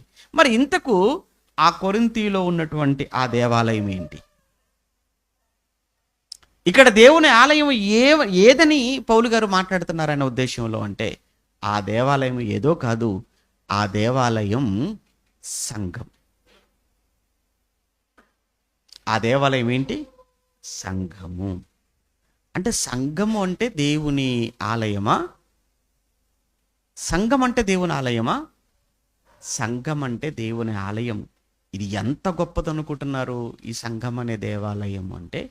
ఈ సంఘం అనే దేవాలయాన్ని గూర్చి దేవుడు చేసినటువంటి ఆలోచన, దేవుడు చేసిన ప్రణాళిక 100, 200, 500, 1000, 10,000 సంవత్సరాలు కాదు. కానీ జగత్తుకు ముందే దేవుడు సంఘం అనే దేవాలయం గురించి ఆయన ఆలోచన చేశాడు. అర్థమైందా? అంటే సంఘము యొక్క ఏర్పాటు, భూమి మీద సంఘాన్ని ఏర్పాటు చేయాలి, భూమి మీద తన ఆలయాన్ని కట్టుకోవాలి అని దేవుడు చేసిన ఆలోచన ఎప్పటిది అంటే జగత్తుకు ముందు. ఎవరి ద్వారా ప్రారంభమైంది సంఘము? క్రీస్తు ద్వారా. ఎందుకంటే క్రీస్తే పునాది. యేసుక్రీస్తు ఎవరు? క్రీస్తు యేసు మూలరాయి అయి ఉండగా అపోస్తలులు వేసినటువంటి పునాది మీద మనం అందరము కట్టబడుచున్నాము అని మాట్లాడతాడు. అంటే యేసు మూలరాయి, అపోస్తలులు ఏం చేశారు? పునాది వేశారు. మనం అందరము ఒక్కొక్కరు ఒక్కొక్క రాయిగా ఆ పునాది మీద మనం మందిరముగా ఏమవుతున్నాం? కట్టబడుచున్నాము అన్నాడు. ఇవన్నీ నేను మీకు చెప్పడానికి సమయం కాదు. మనం మందిరము, సంఘమే మందిరము, సంఘమే ఆలయము. సరే, సంఘమే ఆలయము అని అనడానికి మీకు రెఫరెన్స్ కావాలంటే ఒక మాట చూపిస్తాను, ఒక్కటి చూపిస్తాను. పౌలు గారు తిమోతికి రాసినటువంటి పత్రికలో, అపోస్తులుడైనటువంటి పౌలు గారు తిమోతికి రాసిన మొదటి పత్రిక 3వ అధ్యాయం, పౌలు గారు తిమోతికి రాసిన మొదటి పత్రిక 3వ అధ్యాయము 14వ వచనము. తిమోతికి రాసిన మొదటి పత్రిక 3:14, శీఘ్రముగా నీ యొద్దకు వత్తునని నిరీక్షించుచున్నాను, అయినను నేను ఆలస్యము చేసిన ఎడల దేవుని మందిరము, ఆ పదం చూడండి, దేవుని మందిరము అంటే మందిరము అంటే ఆలయం, అదే కదండి, మందిరం అన్న ఆలయం అని ఒకటే కదా. దేవుని మందిరములో అనగా జీవము గల దేవుని సంఘము. చాలు, మందిరము అనగా జీవము గల దేవుని సంఘము అనేసాడు. అంటే ఇప్పుడు దేవుని మందిరము, దేవుని సంఘము అంటే ఏంటన్నమాట? ఆలయం, లేదా దేవుని మందిరము, ఆలయము అని అంటే దేవుని సంఘం. ఈ సంఘం యొక్క ఏర్పాటు ఎప్పటిది? జగత్తుకు ముందు. ఎందుకంటే యేసుక్రీస్తుల వారిని ఎప్పుడు నియమించాడు? మూలరాయిగా ఉన్న యేసును, సంఘానికి యేసు మూలరాయి అయితే, మూలరాయి అయినటువంటి యేసును ఆయన మూలరాయిగా సంఘానికి ఉండాలి అని ఆయనను ఎప్పుడు ఏర్పాటు చేసుకున్నాడు? సంఘానికి యేసు మూలరాయిగా ఉండాలని పేతురుగా చెప్తారు కదా. ఆయన జగత్తుకు ముందే నియమించబడెను. మీరు పేతురుగా రాసిన మొదటి పత్రికలో మొదటి అధ్యాయంలో 21వ వచనంలో మీరు చదువుకోవచ్చు. ఆయన జగత్తుకు ముందు నియమించబడ్డాడు.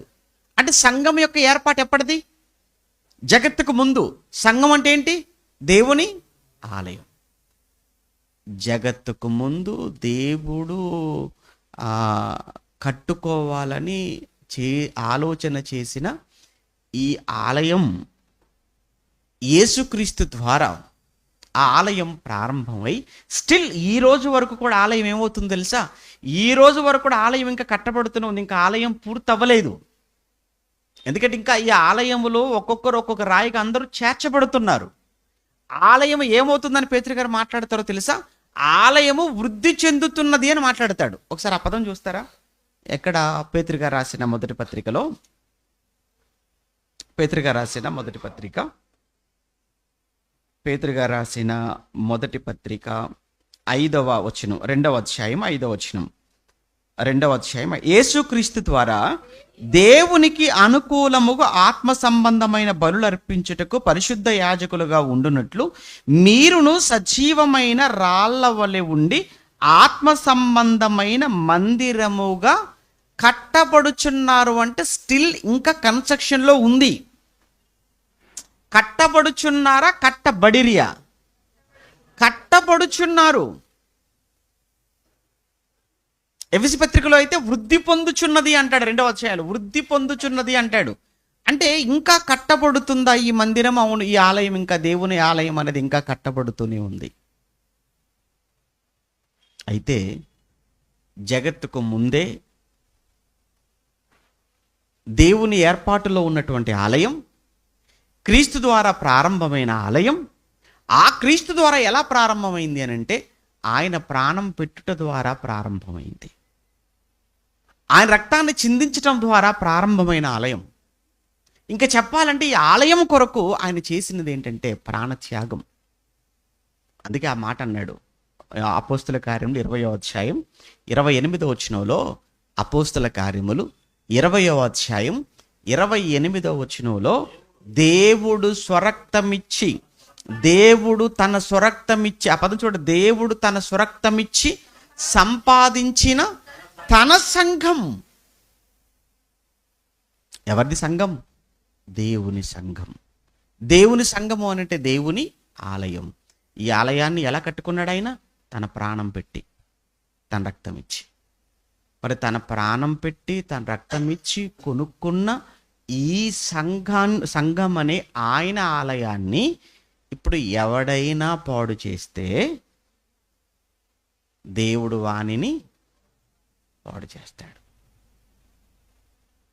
సొలొమోను కట్టిన దేవాలయం పాడైపోయింది, ఏం మాట్లాడలేదు ఆయన.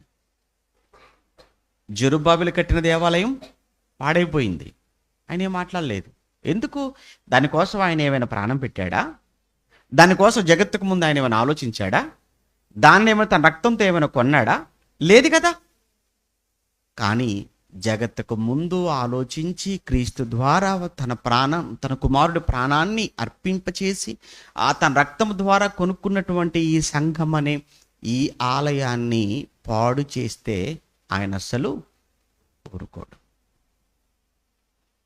ఇప్పుడు మన ముందున్న నెక్స్ట్ ప్రశ్న ఏంటంటే, అసలు ఆలయాన్ని లేదా దేవుని ఆలయము లేదా దేవుని సంఘాన్ని ఎలా పాడు చేస్తారు? అదే కదా, ఇప్పుడు దేవుని ఆలయం అంటే ఏంటో మనకు అర్థమైపోయింది. దేవుని ఆలయం అంటే సంఘం అని మనకు అర్థమైపోయింది. ఇప్పుడు సంఘం అనే దేవుని ఆలయాన్ని పాడు చేస్తే దేవుడు పాడు చేస్తాడు వాడిని. అసలు ఎలా పాడు చేస్తారు? ఎలా పాడు చేయొచ్చు? అసలు పాడు చేయగలమా? చేయగలం అనేది కూడా మనకు అర్థమైపోయింది. ఎందుకంటే ఆ పాడు చేసే అవకాశం ఉంది కాబట్టి వార్నింగ్ ఇచ్చాడు. అక్కడ ప్రమాదం జరిగే అవకాశం ఉంది కానీ నెమ్మదిగా వెళ్ళండి అన్నాడు. వేగంగా వెళతారు కాబట్టి అక్కడ స్పీడ్ లిమిట్ పెట్టాడు. అలానే పాడు చేసే అవకాశం ఉంది కనుకనే పాడు చేస్తే నేను పాడు చేస్తాను అని మాట్లాడుతున్నాడు. ఇప్పుడు దేవుని ఆలయము ఎలా పాడవుతుంది, లేదా దేవుని ఆలయాన్ని ఎలా పాడు చేస్తారు అనేది ఇప్పుడు నెక్స్ట్గా మనం ఆలోచించుకోవాలి. అయితే ఇందులో దేవుని ఆలయాన్ని రకరకాలుగా లేదా ఎన్నో విధాలుగా పాడు చేసే అవకాశం ఉంది. సంఘాన్ని ఎన్నో విధాలుగా పాడు చేసే అవకాశం ఉంది. అందులో మొట్టమొదటి స్థానంలో వచ్చేది ఏంటంటే బోధలతో మాటలతో సంఘాన్ని పాడు చేసే అవకాశం ఉంది. ఇది మనం ఎలా చెప్పొచ్చు అని అంటే, పౌలు గారు తన సువార్త 3వ ప్రయాణం ముగించేసుకొని తిరిగి యెరూషలేముకు వచ్చేటువంటి సమయంలో మార్గ మధ్యలో మిలేతు అనేటువంటి ప్రాంతానికి ఎఫెసులో ఉన్నటువంటి సంఘ పెద్దలందరినీ పిలిపించి వాళ్ళందరితో సమావేశం అవుతాడు. వాళ్ళంతా కూడా ఎఫెసు సంఘ పెద్దలు. అంటే ఎఫెసులో ఉన్న సంఘం అంటే ఎఫెసులో ఉన్న దేవుని ఆలయం. అది మీకు అర్థమైందా? ఎఫెసు సంఘం అంటే మనం ఏమనుకోవాలి? ఎఫెసులో ఉన్న దేవుని ఆలయం. సంఘం, ఎఫెసు సంఘం అన్న ప్లేస్లో మనం ఏం ఆలోచించాలి? అది దేవుని ఆలయం. ఇప్పుడు తిరుపతిలో సంఘం అంటే తిరుపతిలో దేవుని ఆలయం. కడపలో ఉన్న సంఘము అంటే కడపలో ఉన్న దేవుని సంఘం అంటే కడపలో ఉన్న దేవుని ఆలయం. ఇలా మీరు ఆలోచించండి కాసేపు. ఇప్పుడు ఎఫెసులో ఉన్నటువంటి సంఘ పెద్దలను పిలిపించాడు. సంఘ పెద్దలందరినీ కూర్చోబెట్టాడు. ఇప్పుడు ఆ సంఘ పెద్దల సమావేశంలో ఏం మాట్లాడుతున్నాడో చూద్దాం. అపోస్తల కార్యములు 20వ అధ్యాయం. అపోస్తల కార్యములు 20వ అధ్యాయం 29 నుంచి 28 చదువుకున్నాం కదా. ఇప్పుడు మనం 28 చదువుకున్నాం కనుక ఇప్పుడు 29 నుంచి చూద్దాం. నేను వెళ్ళిపోయిన తర్వాత 28లో ఏం చెప్పాడు? 28లో ఇదిగో సంఘం అంటే మీరు ఏమనుకుంటారు ఏంటో, దేవుడు తన స్వరక్తం ఇచ్చి సంపాదించుకున్న సంఘం ఇది. ఈ సంఘాన్ని కాయడానికి పరిశుద్ధాత్మ మిమ్మును దేని యందు అధ్యక్షులుగా ఉంచెనో ఆ యావత్తు మందను గూర్చి మీ మట్టుకు మిమ్మును గూర్చి, అంటే మీరు 2 పనులు, మంద గురించి జాగ్రత్తగా ఉండాలి, మీ గురించి కూడా జాగ్రత్తగా ఉండాలి. మంద అంటే విశ్వాసులు, మీరు అంటే పెద్దలు కనుక విశ్వాసులను జాగ్రత్తగా చూసుకుంటూ మరోవైపు మీరు కూడా జాగ్రత్తగా ఉండండి. విశ్వాసులు చెడిపోయినా ఆలయం పాడైపోతుంది. అలానే మీరు చెడిపోయినా ఆలయం ఏమైపోతుంది? పాడైపోతుంది. చాలామంది చాలా అతి తెలివిగా మాట్లాడుతుంటారులేండి. నా గురించి మీకు ఎందుకండి అంటారు. మరి ఒకవేళ నా గురించి మీకు ఎందుకండి అని అంటే మరి పౌలు గారికి తెలియదేమో. మరి పౌలు గారు సరేలే విశ్వాసులు ఎలా అయితే పోయారులే కానీ మీరు జాగ్రత్తగా ఉండండి, లేదా వాళ్ళ గురించి మీకు అవసరం లేదు, మీ గురించి వాళ్ళకి అవసరం లేదు అని చెప్పొచ్చు ఆయన. అలా చెప్పలేదు. యావత్తు మందను గూర్చియు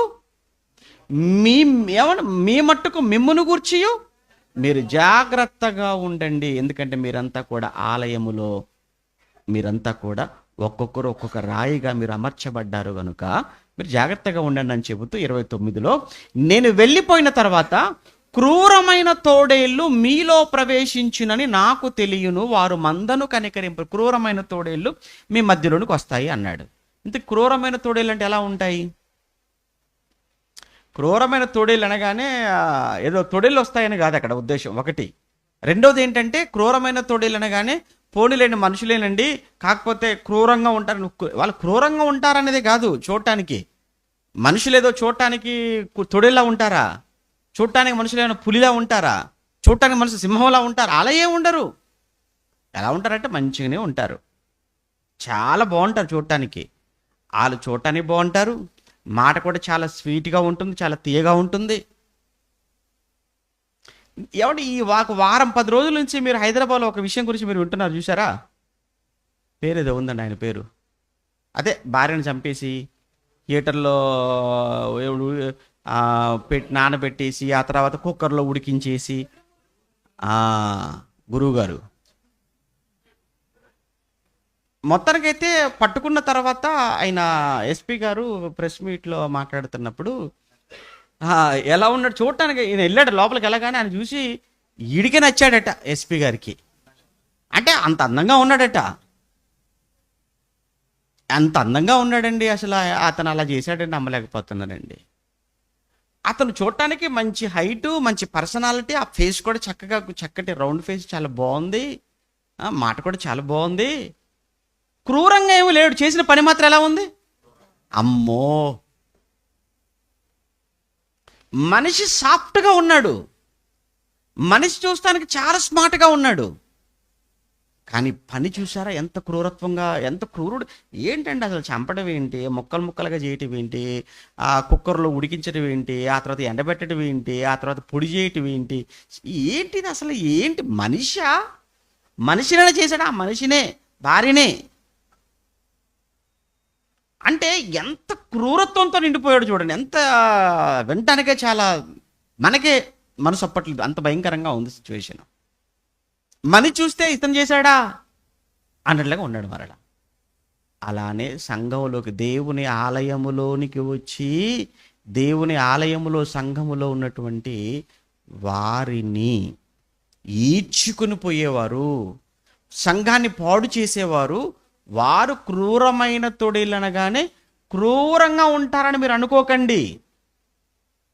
వాళ్ళు కూడా చాలా సాఫ్ట్గా ఉంటారు, చాలా మెత్తగానే ఉంటారు. ఈ విషయాన్ని పౌలు గారు ఎక్కడ చెప్తారు? రోమీలకు రాసినప్పుడు చెప్తుంటాడు, వాళ్ళు చాలా సాఫ్ట్గా ఉంటారని చెప్తాడు అనమాట. ఎంత సాఫ్ట్గా ఉంటారో ఒకసారి చూస్తారా? రోమపత్రిక 16వ అధ్యాయం, ఒకసారి రోమపత్రిక 16వ అధ్యాయం 17వ వచనం. రోమపత్రిక 16వ అధ్యాయము 17వ వచనంలో, సహోదరులారా మీరు నేర్చుకొనిన బోధకు వ్యతిరేకముగా, పదం చూడండి, మీరు నేర్చుకొనిన బోధకు వ్యతిరేకముగా భేదములను ఆటంకములను కలుగచేయు వారిని కనిపెట్టి ఉండండి అని మిమ్మును బతిమాలు కొడుచున్నాను. వారిలో నుండి మీరేమైపోండి? తొలగిపోండి. వారు ఎలాంటి వారంటే, అట్టివారు మన ప్రభువైన క్రీస్తుకు కాక తమ కడుపుకే దాసులు, వారు ఇంపైన మాటల వలనను, ఆ పదం చూడండి, వారు ఇంపైన మాటల వలనను ఇచ్చకముల వలనను నిష్కపటుల మనస్సులను ఏం చేస్తారట? ఎలాంటి మాటలు ఉంటాయట వారివి? ఇంపైన మాటలు. అంటే వారి మాటలు ఎంత ఆకర్షణీయంగా ఉంటాయి, వారి మాటలు ఎంత తీయగా ఉంటాయి. ఆ మాటలకే కదండి అమ్మాయిలు అంతా పడిపోతుంటారు అబ్బాయిల మాయలో. యువతులంతా అలానే కదా. అలాంటి మాయ మాటలు నమ్మేనండి అక్రమ సంబంధాలు, మాయ మాటలు. నేను నిన్న ఏమండి కారులో వచ్చేటప్పుడు ఏదో యూట్యూబ్లో వీడియో, ఒక భార్య భర్త ఉంటుండగానే భర్తను కాక మరొక పురుషుడితో సంబంధం, వీళ్ళు మాట్లాడుతున్నారు ఆవిడతో ఫోన్ చేసి, ఈ పంచాయతీ చేసేటువంటి వాళ్ళు. అమ్మా ఏమైందమ్మా, నీ భర్త నీ కోసం కష్టపడుతున్నాడు, ఉద్యోగానికి వెళ్తున్నాడు, వస్తున్నాడు, చేస్తున్నాడు అని అంటే, నా భర్త నాతో సరిగా మాట్లాడు, సరిగా నీ చీర కట్టుకుంటే బాగుందని చెప్పడు, ఆ తర్వాత నువ్వు అందంగా కనబడుతున్నావు అని చెప్పడు, ఆ తర్వాత నువ్వు తిన్నావా అని అడగడు. కానీ ఆడున్నాడు చూసావా, బా బా నువ్వు ఈ చీరలు ఎంత బాగున్నావు అని చెప్తుంటాడు, చాలా అందంగా కనబడుతున్నావు అని చెప్తుంటాడు. అలా ప్రేమతో మాట్లాడాలండి నా కోసం, నాకు అలా మాట్లాడడం నాకు ఇష్టం. కానీ మా ఆయన దగ్గర ఇది లేదు. అందుకని ఆడు మా ఇల్లు పడిపోయాను, వాడు ప్రేమలో పడిపోయాను అనుకుంది. మొత్తానికైతే చివరికి వెళ్ళేటప్పటికి ఆడంత పెద్ద నాటకం, వాడదొక పెద్ద బూటకం అన్న సంగతి తేల్చేశారు వాళ్ళు పెద్దలు. అప్పుడు అయ్యో నేను నా భర్తను అపార్థం చేసుకున్నాను, నా భర్తకు దూరం అయిపోయాను, నా భర్త ఉత్తముడు, నా భర్త నాకు కావాలి అని అప్పుడే ఆడవడం ప్రారంభించేసింది. మాటలు ఎలా ఉంటాయి? ఇంపుగా ఉంటాయి. ఇంపైన మాటలు, ఇచ్చకములు, తీయగా ఉంటాయి అలాంటి వారి మాటలు. అలాంటి మాయ మాటలు బోధలు కూడా చూడండి, బైబిల్లో ఉన్నది ఉన్నట్టుగా చెప్తే ఎవరికనే నచ్చుతుంది? ఏమంటే బైబిల్లో ఉన్నది ఉన్నట్లుగా మాట్లాడేటువంటి బోధకులనంటే ఎంతమంది ఇష్టపడతారు చెప్పండి? బైబిల్ చెప్పని, బైబిల్లో లేని ఏమంటే మనిషిని నాశనం నడిపించే ఎన్నో బోధలు, ఆ బోధలు చేసేవాళ్ళు నెమ్మదిగా మన మధ్యలోని సంఘంలోనికి ప్రవేశించి, మీరు చూడండి ఈ కొంత యెహోవా సాక్షులు ఆ టైప్లో కొంతమంది ఉంటారండి కొన్ని. ఆ తర్వాత పరలోకపు తల్లి అని చెప్పి ఒక సంఘం ఉంటుంది. వాళ్ళకి ఎంత ఓపిక ఎంత ఓపిక అండి, వాళ్ళు ఎంత తిట్టినా పోరండి, వాళ్ళు లేవరండి వాళ్ళ. అప్పుడు మనకు అనిపి ఎంత ఓపిక ఉందండి, ఎంత ప్రేమ ఉందండి అనుకుంటాం మనం. కానీ అదంతా కూడా నిన్ను ఈడ్చుకొని వెళ్ళిపోవటానికి నాటకం అదంతా కూడా. అదే చెబుతున్నాడు, నేను వెళ్ళిపోతాను, కానీ క్రూరమైనటువంటి తొడేలు మీ మధ్యలోనికి వస్తాయి, వారసుల మందను ఏమాత్రం కూడా కనికరింపరు. ఆ కనికరింపక మరి శిష్యులను తమ వెంట ఈడ్చుకొని పోవాలనని వంకర మాటలు పలుకు మనుషులు. ఇదిగో మీలో నుంచే, మళ్ళీ వాళ్ళు ఎక్కడి నుంచో కూడా మీలో నుంచే. ఒక్క సంఘం ఈరోజు ఎన్ని సంఘాలు అయిపోయిందో చూసారా? అంతెందుకంటే ఒక ప్రశ్న అడుగుతానండి. జనరల్గా మీరు చూడండి, ప్రారంభంలో ఎక్కడో ఒక సంఘం ఉంటుందండి. చాలామంది చెప్తుంటారు, ఏమన్నా ఒకప్పుడు ఇది ఒకటే సంఘం అండి. మరి ఇప్పుడు 10 సంఘాలు అయిపోయి, ఈ 10 సంఘాలు ఎక్కడి నుంచి వచ్చినట్టు ఆ సంఘం నుంచి వచ్చాయి. పోనీలేండి, నిజంగా ఆ సంఘం నుంచి 10 సంఘాలు వచ్చి, ఈ మొట్టమొదట ఈ సంఘం నుంచి వేరైపోయి ఇంకో సంఘం పెట్టుకున్నారు చూసారా? ఇప్పుడు ఈ సంఘం పెట్టుకున్నప్పుడు ఆ సంఘంలో ఆయన బాగోలేడు అని చెప్పేసి వచ్చేసి పక్క వచ్చి సంఘం పెట్టుకున్నారు. ఓకే, సరే అది నిజం అనుకుందాం. ఓకే, వాళ్ళు బాగోలేరు, మీరు మంచోళ్ళనే కదా ఇక్కడికి వచ్చారు, మీరు పెట్టుకున్నారు. మళ్ళీ మీలో నుంచి మళ్ళీ ఇంకో సంఘం ఎందుకు వెళ్ళిపోయింది? మీరు మంచోళ్ళు అయితే అప్పుడు వీళ్ళలో ఏం చేస్తారు? వీళ్ళలో ఎవడో ఇద్దరు ముగ్గురు ఉండేసి మళ్ళీ మిగతా వాళ్ళందరినీ కూడా పోగు చేసుకొని వీళ్ళని మళ్ళీ ఉన్నటువంటి వాళ్ళకి ఏం చేస్తాడు? యాంటీగా మార్చేస్తాడు. వీళ్ళు ఒక సంఘం పెట్టేసుకుంటారు. ఇలా ఒక 2 సంవత్సరాలు 3 సంవత్సరాల తర్వాత మళ్ళీ వాళ్ళు ఏం చేస్తుంటారు? అందులో నుంచి మళ్ళీ వాడు వచ్చేసి ఎవడైతే పెద్ద ఉంటాడో ఆడితో మళ్ళీ వాడి వెనకాల మళ్ళీ గూడు పుట్టానే అనమాట. ఇప్పుడు ఇంతకు సంఘం ఏమైనా కొత్త సంఘాలు ఏర్పడి ఉన్న సంఘాలు ఏమైపోతున్నాయి? చీలిపోతున్నాయి. మొదటి శతాబ్దంలో సంఘాలు విస్తరించాయి, ఇప్పుడు సంఘాలు విభజించబడుతున్నాయి. అప్పుడు సంఘాల విస్తరణ చూసాము, ఇప్పుడు సంఘాల విభజన చూస్తున్నాం. విస్తరించటం దైవ లక్షణం, విభజించబడటం సాతాను లక్షణం. ఒక్కటిగా ఉండ ఐక్యత దేవుడు కోరుకునేది ఐక్యత, సాతాను కోరుకునేది విభజన. కులం పేరుతో వేరైపోతారని సంఘాలు, మీకు తెలుసో లేదో పచ్చిగా మాట్లాడుకోవాలి. ఏమంటే నిజం వాస్తవం మాట్లాడుకుందాం. కొన్ని సంఘాలు మీరు చూడండి, ఒకటే స్థలం 2 ఆరాధనలు. మొదటి ఆరాధనలో ఒక కులం, వీళ్ళు వెళ్ళిపోయిన తర్వాత రెండో ఆరాధనకు 2వ కులం వాళ్ళు ఆరాధన చేసుకుంటారు. ఇదేం దరిద్రం అండి, ఇదేం దారుణం చెప్పండి. వీళ్ళు క్రైస్తవులు, అసలు వీళ్ళు క్రైస్తవులు సమాజం దృష్టిలో, దేవుడి దృష్టిలో వీళ్ళు క్రైస్తవులు కాదు, వీళ్ళు కూడుకునే వీళ్ళంతా కుల సంఘాలు తప్ప క్రీస్తు సంఘాలు కావయి. దేవుడు ఎలా యాక్సెప్ట్ చేస్తాడు చెప్పండి? అందుకే మొత్తానికి ఏంటంటే సంఘాలను పాడు చేస్తారు. ఏదో ఒక మాటతో, ఏదో ఒక ఉద్దేశంతో సంఘాలను చీల్చేస్తుంటారు. అదే చెబుతున్నాడు పౌలు గారు. అంటే మొత్తానికి మొట్టమొదట సంఘము ఎలా పాడైపోతుంది దేవుని ఆలయము అని అంటే, బోధల చేత, మాటల చేత, తీయని మాటలతో సంఘంలో ఉన్నటువంటి వారిని ఏం చేస్తారు? ఈడ్చుకొని వెళ్ళిపోతారు వంకర మాటలతో. దీని గురించే యూదా గారు మనకు అప్పగింపబడిన బోధ నిమిత్తం మనం ఏమవ్వాలి అని చెప్తుంటాడు. ఆయన పోరాడాలి అని మాట్లాడుతుంటాడు. యోహాను గారు రాస్తూ ఏమంటాడు? మొదటి పత్రికలో 2వ అధ్యాయంలో క్రీస్తు విరోధులు వస్తారు, వారు మీలో నుండి వస్తారు, ఇప్పటికే అనేకులైన క్రీస్తు విరోధులు మీలో నుంచి ఏమైపోయారు? బయలుదేరిపోయారు. అందుకే సంఘాన్ని పాడు చేస్తారు, సంఘం పాడైపోతుంది. ఆలయం ఎలా పాడైపోతుంది అన్నప్పుడు మొదటగా బోధల చేత, మాటల చేత.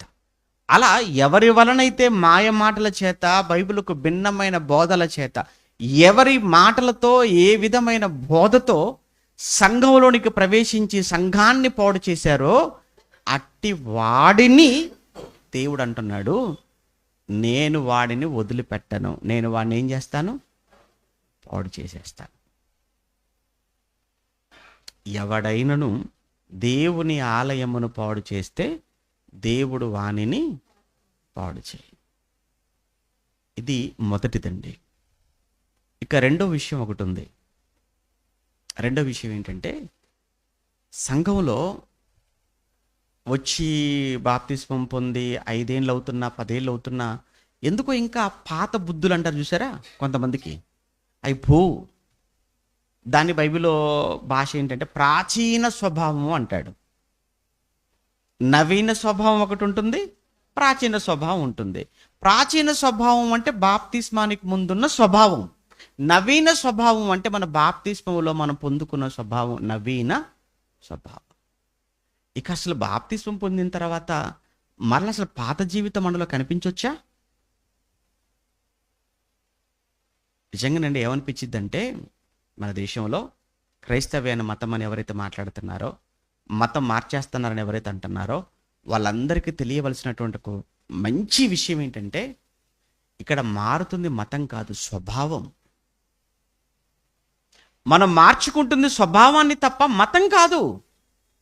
మన పాత స్వభావాన్ని వదిలేసి కొత్త స్వభావం తెచ్చుకుంటున్నాం. ప్రాచీన స్వభావాన్ని విడిచిపెట్టి నవీన స్వభావాన్ని పొందుకోవటం, క్రీస్తును నమ్ముకోవటం అంటే మతం మారడం కాదు. క్రైస్తవ్యంలోనికి వెళ్ళటం అని అంటే మతం మార్చుకోవడం కాదు. క్రైస్తవ్యంలోనికి వెళ్ళటము, క్రీస్తును నమ్మటం అని అంటే స్వభావాన్ని మార్చుకోవటం. అవును, నేను గతంలో నాకున్న చెడు స్వభావం, గతంలో నాకున్న పాత జీవితం, రోత జీవితం ఏదైతే ఉందో దాని అంతటిని వదిలేసి నేను నూతనంగా కొత్తగా మారిన మనిషిలా బ్రతుకుతాను అని తీర్మానం చేసుకుని వస్తున్నారు ఇక్కడికి. మంచిదే కదండి, స్వభావం మారితే మంచిదా? అలానే తాగుబోతుకుంటాం దేశానికి ఏది మంచి చెప్పండి? దొంగగానే బ్రతకటం మంచిదా ఈ దేశానికి? ఒక హంతకుడుగానే ఉండటం దేశానికి మంచిదా? ఒక వ్యభిచారిగా ఉండటం దేశానికి మంచిదా? కాదు కదా. మారటమే కదా మంచిది.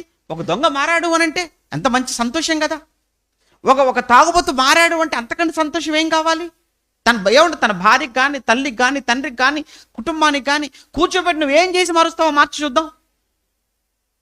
నీ వల్ల కానిది, ఎవరూ చెయ్యలేనిది దేవుని మాట అతనిలో కార్యం చేసినప్పుడు అవన్నీ వదులుకొని మంచి మనిషిలా మారటానికి నేను సిద్ధపడుతున్నాను ఇక్కడికి వచ్చి తను బ్రతుకుతుంటే సంతోషించవలసిన దేశం, సంబరపడవలసిన సమాజం మతం అనేటువంటి దానిని మన మీదికి రుద్ది పులిమి ఎంత రప్చర్ చేస్తున్నారో చూస్తున్నారు మీరు. ఎంత రచ్చ చేస్తున్నారో చూస్తున్నారు ఈరోజు. లేదు, ఇక్కడ కేవలం ఏంటంటే స్వభావం మారాలి.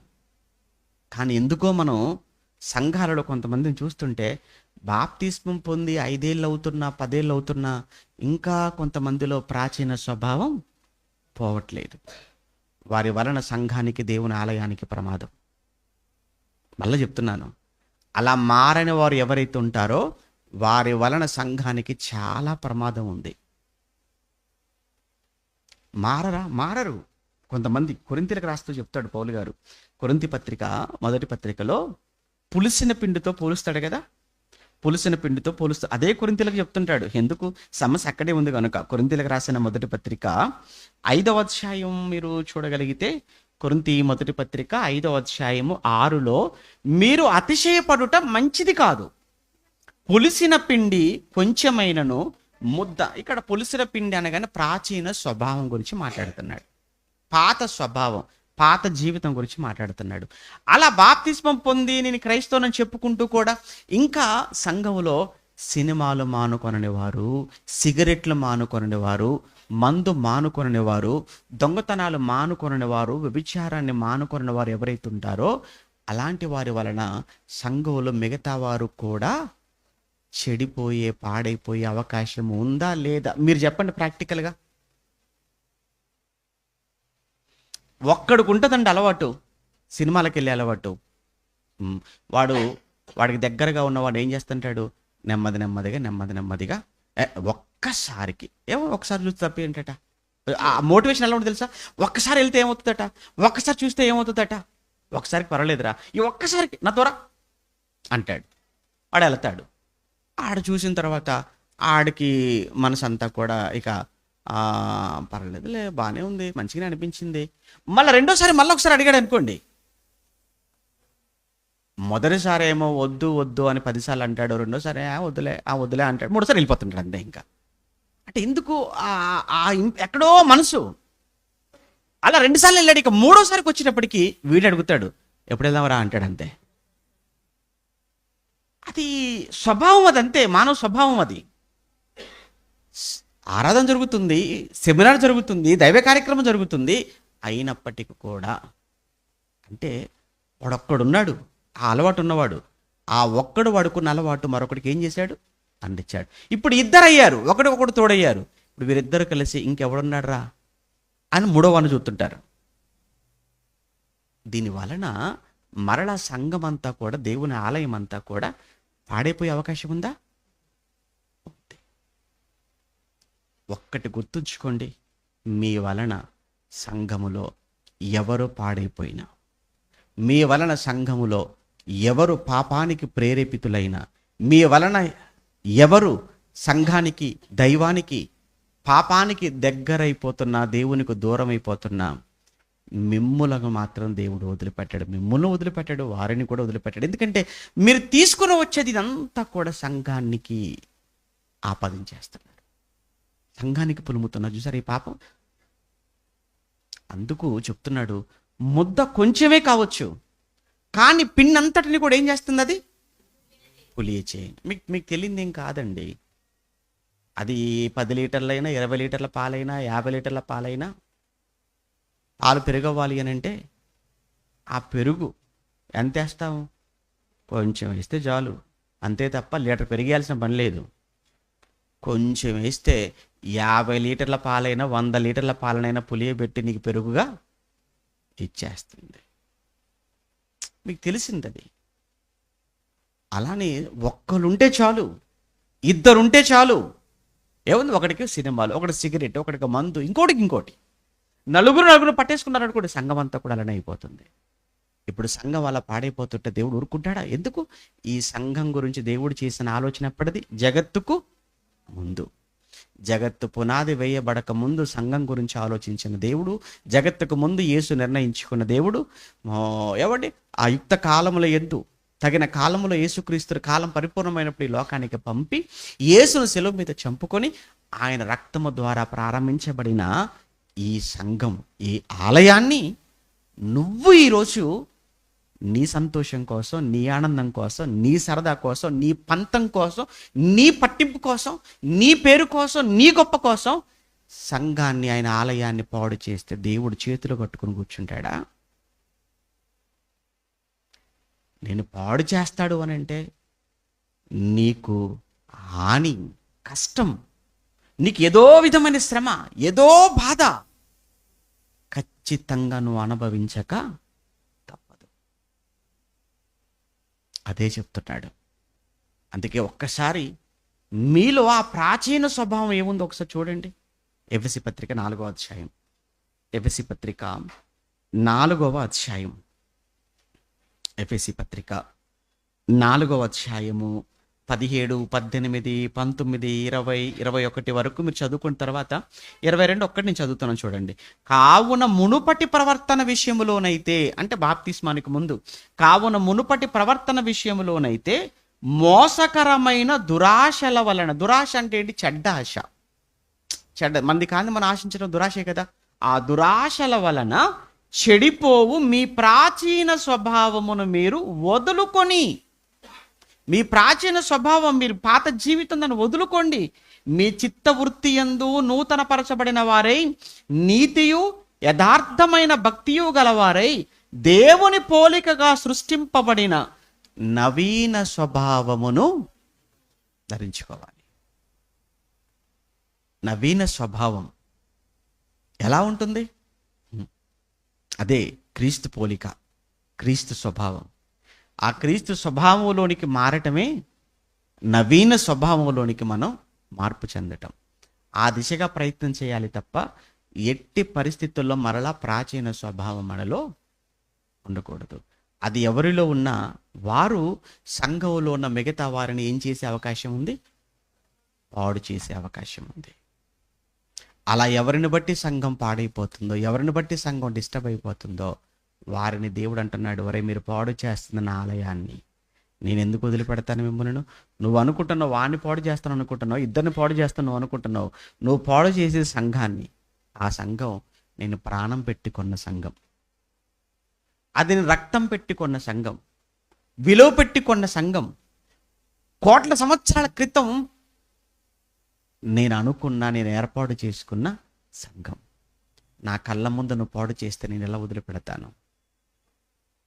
అందుకే దయచేసి మన వలన ఎప్పుడు కూడా సంఘానికి అభ్యంతరం, మన వలన సంఘం పాడైపోకూడదు. మన వలన సంఘానికి మంచి జరగాలి, మన వలన సంఘానికి మేలు జరగాలి, మన వలన సంఘానికి బలం, క్షేమం.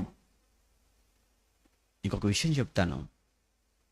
అదే కొరింథీ పత్రికలో పౌలు గారు మాట్లాడుతూ 3వ అధ్యాయంలో చివరి విషయం, అదే పౌలు గారు కొరింథీ పత్రిక 3వ అధ్యాయానికంటే ముందు 11వ అధ్యాయం చదువుకుందాంలేండి. 11వ అధ్యాయంలో 11 చదువుకొని 3కి వెళ్దాం. అదే కొరింథీ పత్రిక 11వ అధ్యాయంలో పౌలు గారు ఎక్కడ 19వ వచనమా 17 నుంచి, మీకు ఈ ఆజ్ఞను ఇచ్చుచు మిమ్మల్ని మెచ్చుకొనను, మీరు కూడి వచ్చుట ఎక్కువ కీడుకే గాని ఎక్కువ మేలుకు కాదు. మొదటి సంగతి ఏంటంటే, మీరు సంఘమందు కూడి ఉన్నప్పుడు, అంటే మీరు ఆలయముగా కూడి ఉన్నప్పుడు మీలో కక్షలు కలవని వినుచున్నాను. కొంత మట్టుకు ఇది నిజమని కూడా. మీలో ఏం కలవు అని అంటున్నాడు పౌలు గారు? కక్షలతో ఆరాధనకు వస్తున్నారా? కక్షలతో మీరు ఇక్కడికి వచ్చి ప్రభు బల్ల పాలు పంచుకుంటున్నారా? నా బుద్ధుందా మీకు? ఏమనుకుంటున్నారు? ఇది పెళ్లి భోజనం అనుకుంటున్నారా? ఇది ఏమైనా పెళ్లి భోజనం అనుకుంటున్నారా? ప్రభు రాత్రి భోజనం లేదా? ఆ ప్రభు భోజనముగా ఆయన శరీరము, ఆ రక్తము అనేది మీ దగ్గరకు వస్తుంది, మీరు దాన్ని తీసుకుంటున్నారు అని అంటే కక్షలు పెట్టుకోనా, పగలు పెట్టుకోనా, ద్వేషం ఉంచుకోనా? అసలు మీలో ఈ కక్షలకు, ఈ ద్వేషాలకు, ఈ కలహాలకు ఏంటి కారణం అని అంటే పౌలు గారు ప్రారంభంలో చెప్తాడు. ఏంటంటే అతిశయం గురించి మాట్లాడతాడు.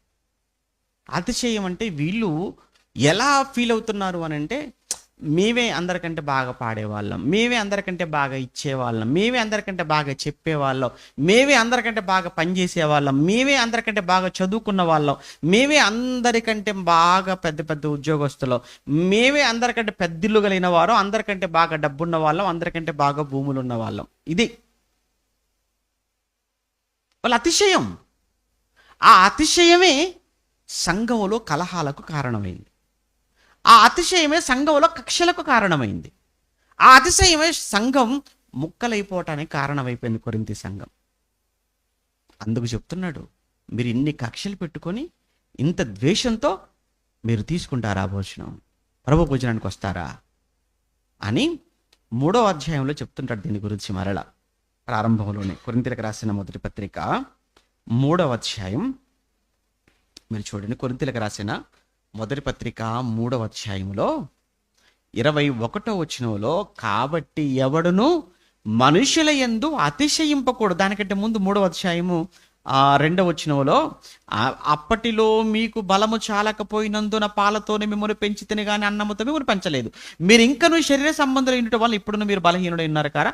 మీలో అసూయయు కలహమును ఉండగా మీరు శరీర సంబంధులైన మనుష్య రీతిగా నడుచుకునేవారు కారా. మీలో అసూయలు కలహాలు ఉన్నాయంటే మీరు శరీర సంబంధులే తప్ప ఆత్మ సంబంధులు కారు అని చెబుతూ అదే అధ్యాయంలో మనం చదువుకున్న 21కి వచ్చేటప్పటికి, కాబట్టి ఎవడునో మనుషుల యందు అతిశయింపకూడదు, సమస్తము మీవి. పౌలైనను అపొల్లోయైనను కేఫాయినను లోకమైనను జీవమైనను మరణమైనను ప్రస్తుతం ముందు ఉన్నవైనను రాబోవు అయినను సమస్తము మీవే. మీరు క్రీస్తు వారు. క్రీస్తు ఏంటి? మీరు అతిశయించేది దేని గురించి అతిశయిస్తున్నారు చెప్పండి. ఒకవేళ మీకు వ్యాపారం బాగా జరుగుతుందో, ఆస్తులు బాగున్నాయో, డబ్బులు బాగా ఉన్నాయని మీరు అతిశయపడుతున్నారా? ఒకవేళ మీకు ఆస్తిని బట్టో, డబ్బును బట్టో, వ్యాపారాన్ని బట్టో మీరు అతిశయపడుతున్నారు అనుకో, ఒక మాట గుర్తు చేసుకోండి. ఆయన అంటున్నాడు, ఒరి వెరివాడా, ఈ రాత్రి ఇప్పుడు అతిశయపడు చూద్దాం. ఇప్పుడు అతిశయించి ఎంత అతిశయిస్తావు? అతిశయించి ఇప్పుడు ఎంత గొప్పగా చెప్పుకో. ఇప్పుడు ఈ రాత్రి నీ ప్రాణం అడుగుచున్నారు అన్నాడు. అంతే, నీవు సిద్ధపరిచినవన్నీ యవనమైపోతాయి. దేనికండి అతిశయించడం చెప్పండి? ఓహో, అందంగా ఉన్నాననేమో. బైక్ మీద వెళ్ళేటప్పుడు అలా సడన్ బ్రేక్ అయ్యగానే వెనక నుంచి కింద పడిపోయావు అనుకో, నీ ముఖం చూడటానికి కూడా భయం.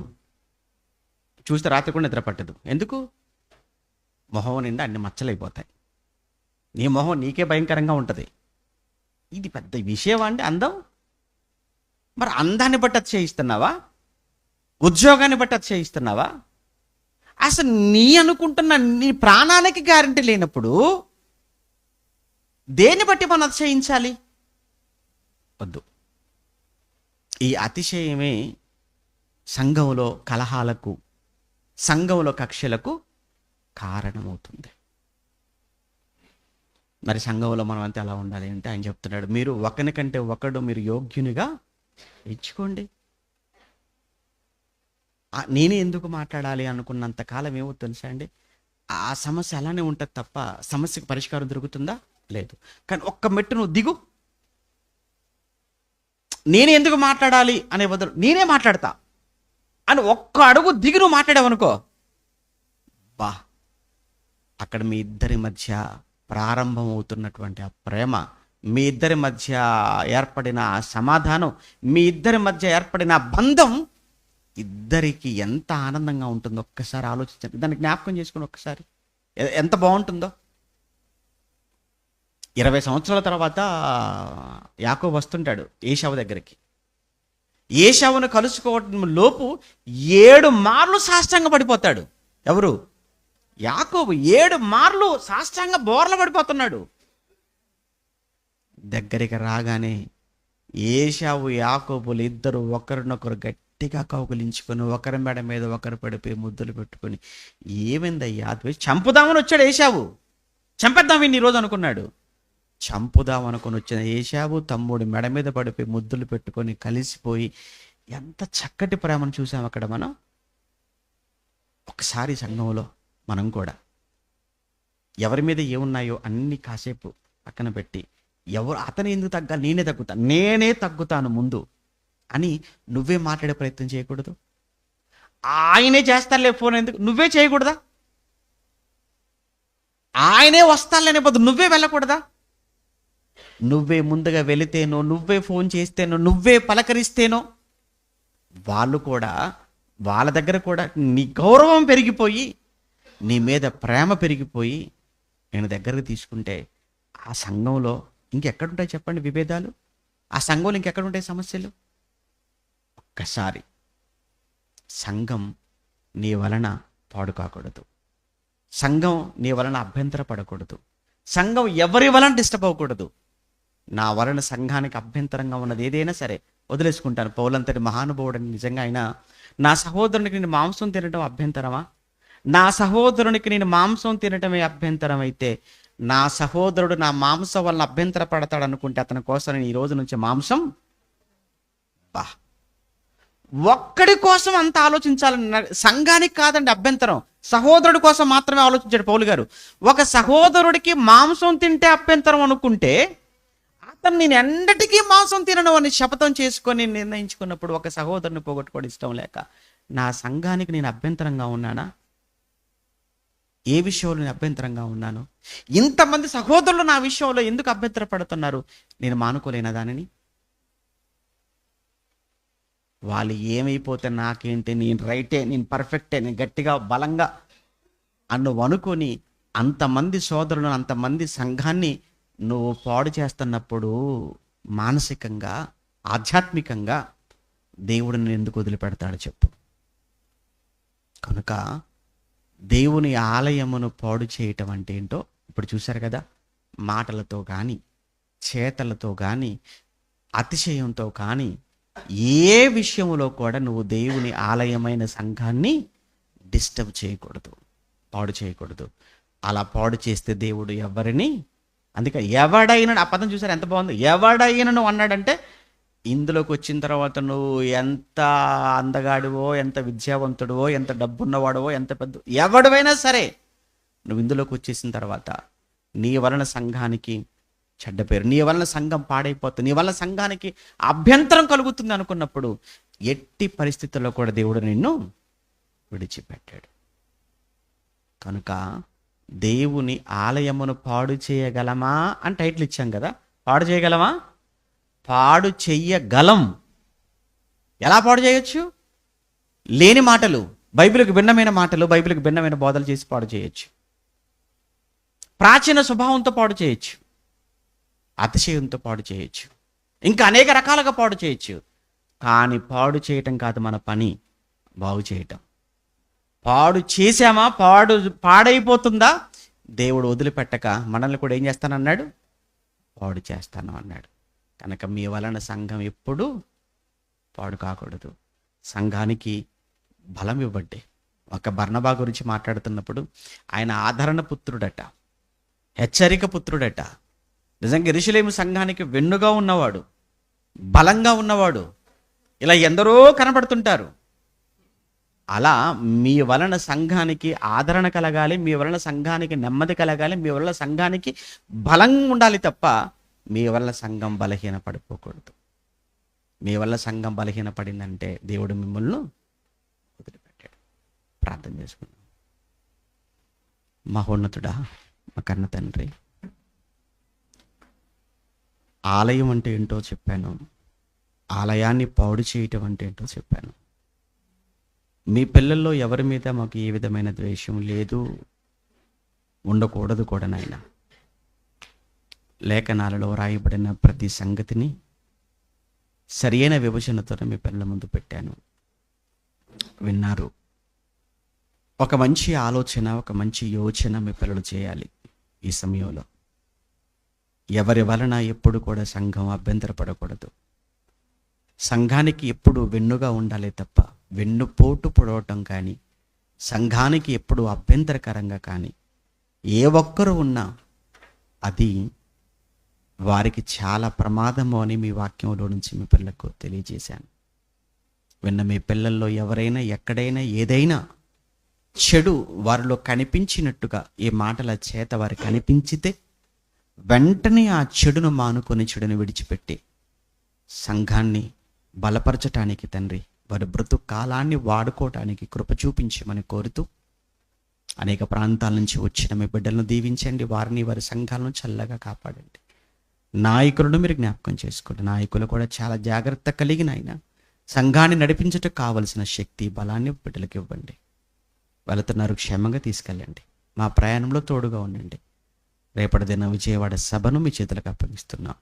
క్రీస్తునామని ప్రార్థన అడుగుతున్నాము తండ్రి, ఆమెన్. మన తండ్రి అయిన దేవుని ప్రేమ, కుమారుడైన యేసుక్రీస్తుల వారి కృప, పరిశుద్ధాత్మని యొక్క అన్యోన్య సహవాసం ఇప్పుడు ఎల్లప్పుడూ సదాకాలం మనందరికీ తోడే నడిపించిన గాక. ఆమెన్.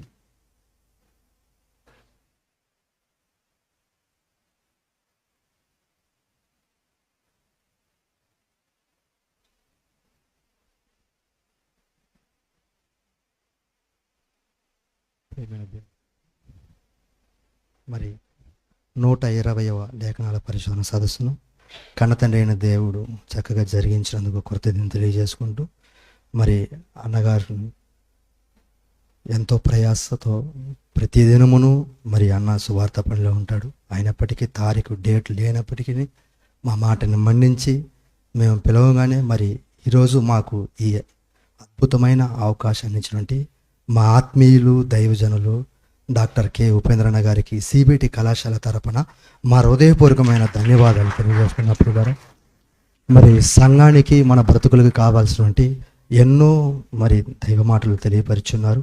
అన్నగారు జరిగిస్తున్న పరిచర్యని మరి వారు వెళుతున్న ప్రయాణంలోనూ మీ అనుదిన ప్రార్థనలో జ్ఞాపకం చేసుకోండి ప్రియులరా. మరి అదేవిధంగా ఇలాంటి మహాజ్ఞానాన్ని మీరు కూడా నేర్చుకోవాలనుకుంటే ప్రతి మంగళవారము సాయంత్రము 6:30 నుంచి 8 వరకు బైబిల్ తరగతి జరుగుతుంది. పద్మావతిపురం పంచాయతీ ఆఫీస్ పక్కన కుడివైపు మిదిపైన జరుగుతుంది ప్రియులారా. మరి అలాగనే ప్రతి బుధవారము సాయంత్రము చంద్రగిరి ప్రాంతం నందు బైబిల్ తరగతి జరుగుతుంది. ఆసక్తి కలిగిన వారు కలుసుకోండి. ఆదివారము ఉప్పరపల్లి ప్రాంతంలో సాయంత్రము వాక్య పరిచయం జరుగుతుంది. మరి కలుసుకోవాల్సిన ప్రేమపూర్వకంగా కోరుచున్నాం. మరి అలాగనే కొత్తగా ఎవరైనా వచ్చినట్లయితే మీ ఫోన్ నంబర్లు మరి సౌండ్ సిస్టమ్ దగ్గర ఉన్న కుమారుడి దగ్గర ఇస్తే ఇలాంటి మరి లేఖనాల పరిశోధన సదస్సులంతా కూడా మీకు వాట్సాప్ ద్వారాను మెసేజ్ ద్వారాను పంపించడం జరుగుతుంది. మరి అలాగనే ఈ 120వ లేఖనాల పరిశోధన సదస్సుకు మేము పిలవగానే మా మాటను మన్నించి వచ్చినటువంటి దైవ సేవకులందరికీ కూడా కళాశాల తరపున మా హృదయపూర్వకమైన ధన్యవాదాలు తెలియజేసుకున్నాం ప్రియులరా. మరి అదేవిధంగా తొలి సందేశాన్ని అందించినట్టు మరి కుమార్తె జాస్మిన్ కూడా కళాశాల తరపున మా ధన్యవాదాలు తెలియజేసుకుంటున్నాం. మరి ముఖ్యంగా ఈ సెమినార్ కొరకు కష్టించి పనిచేసిన వారి కొరకును అలాగనే సహాయ సహకారాలు అందించిన వారందరికీ కూడా కళాశాల తరపున మా హృదయపూర్వకమైన ధన్యవాదాలు తెలియజేస్తున్నాం. మీరు ఒకసారి గట్టిగా మీ కరడలతో వాళ్ళని అభినందించవలసిందిగా ప్రేమపూర్వకంగా కోరుచున్నాం. మరి అలాగనే వచ్చిన మీ అందరికీ కూడా భోజనాలు సిద్ధం చేస్తున్నారు కనుక ప్రతి ఒక్కరు కూడా భోజనం చేసి వెళ్ళండి. మరి ముఖ్యంగా మరి గతంలో సెమినార్లో మరి అన్నగారు బైబిల్పై అవగాహన అనే ఒక బుక్ని ముద్రించడం జరిగింది. మరి అక్కడ వెళ్ళినప్పుడు చాలామంది నాకు ఫోన్లు చేసి అన్న మాకు పుస్తకాలు కావాలని అన్నారు. నేను అన్నగారికి 3 సార్లు చెప్పాను, ఎత్తిపెట్టారు, అయిపోయింది, అప్పటికి దొరకలేదు. కనుక ఇప్పుడు మన మధ్యలోకి వచ్చింది ఈ పుస్తకము 100 రూపాయలు కనుక ప్రతి ఒక్కరూ కూడా తీసుకోండి. బైబిల్ పైన మీకు మంచి అవగాహన కల్పిస్తుంది. ఈ పుస్తకము ప్రింట్ చేయడానికి నిజంగా ఖమ్మం కళాశాల వాళ్ళు ఎంత కష్టపడ్డారో అది నిజంగా దేవుడికి ఎరుగు. మరి దీనికి ముందు ఉండి నడిపించండి మరి ఆత్మీయులు దైవజనులు అన్నగారికి కూడా మరొకసారి ప్రభు పేరట మా వందనాలు తెలియజేసుకున్నాం ప్రియులరా. మరి అదేవిధంగా పిల్లలు కలిగిన తల్లిదండ్రులు మరియు పెద్దలు కూడా పరలోకపు పౌరు విద్య మరి 7th వాల్యూమ్ రిలీజ్ అయింది కనుక ప్రతి ఒక్కరు కూడా తీసుకోండి. ఇక్కడే బుక్ స్టాల్ నందు ఉంది కనుక 100 రూపాయలు. బుక్ స్టాల్ అయిపోయిన తర్వాత మళ్ళీ మా దగ్గరకు వచ్చి అన్న పుస్తకాలు కావాలంటే మేము దొరకవు, ఎందుకంటే స్టాల్ పెట్టారు కనుక ప్రతి ఒక్కరు కూడా తీసుకొని వెళ్ళవలసిందిగా ప్రేమపూర్వకంగా కోరుకుంటూ మరి ఇంతవరకు ఓపికతో విన్న మీ అందరికి కూడా ప్రభు అయిన యేసుక్రీస్తు నామములో మా వందనాలు తెలియజేసుకుంటున్నాం. మరి శుక్రవారము చంద్రగిరి ప్రాంతం నందు క్రీస్తు విజ్ఞాన 12వ సభ జరగనైనదండి. అక్కడ ఉంటుంది చూడండి. మరి పాఠం బోధించే అంశము సింహాసన రహస్యం అని మరి అందులో వాక్యోపదేశకులుగా సహోదరులు డానియల్ గారు ఇచ్చేస్తున్నారండి. శుక్రవారం సాయంత్రము మరి ఆసక్తి కలిగిన వారందరూ కూడా కలుసుకోవాల్సిన ప్రేమపూర్వకంగా కోరుకుంటూ మరి మీ అందరికీ వందనాలు, సెలవు. ప్రతి ఒక్కరు భోజనం చేసి వెళ్ళండి.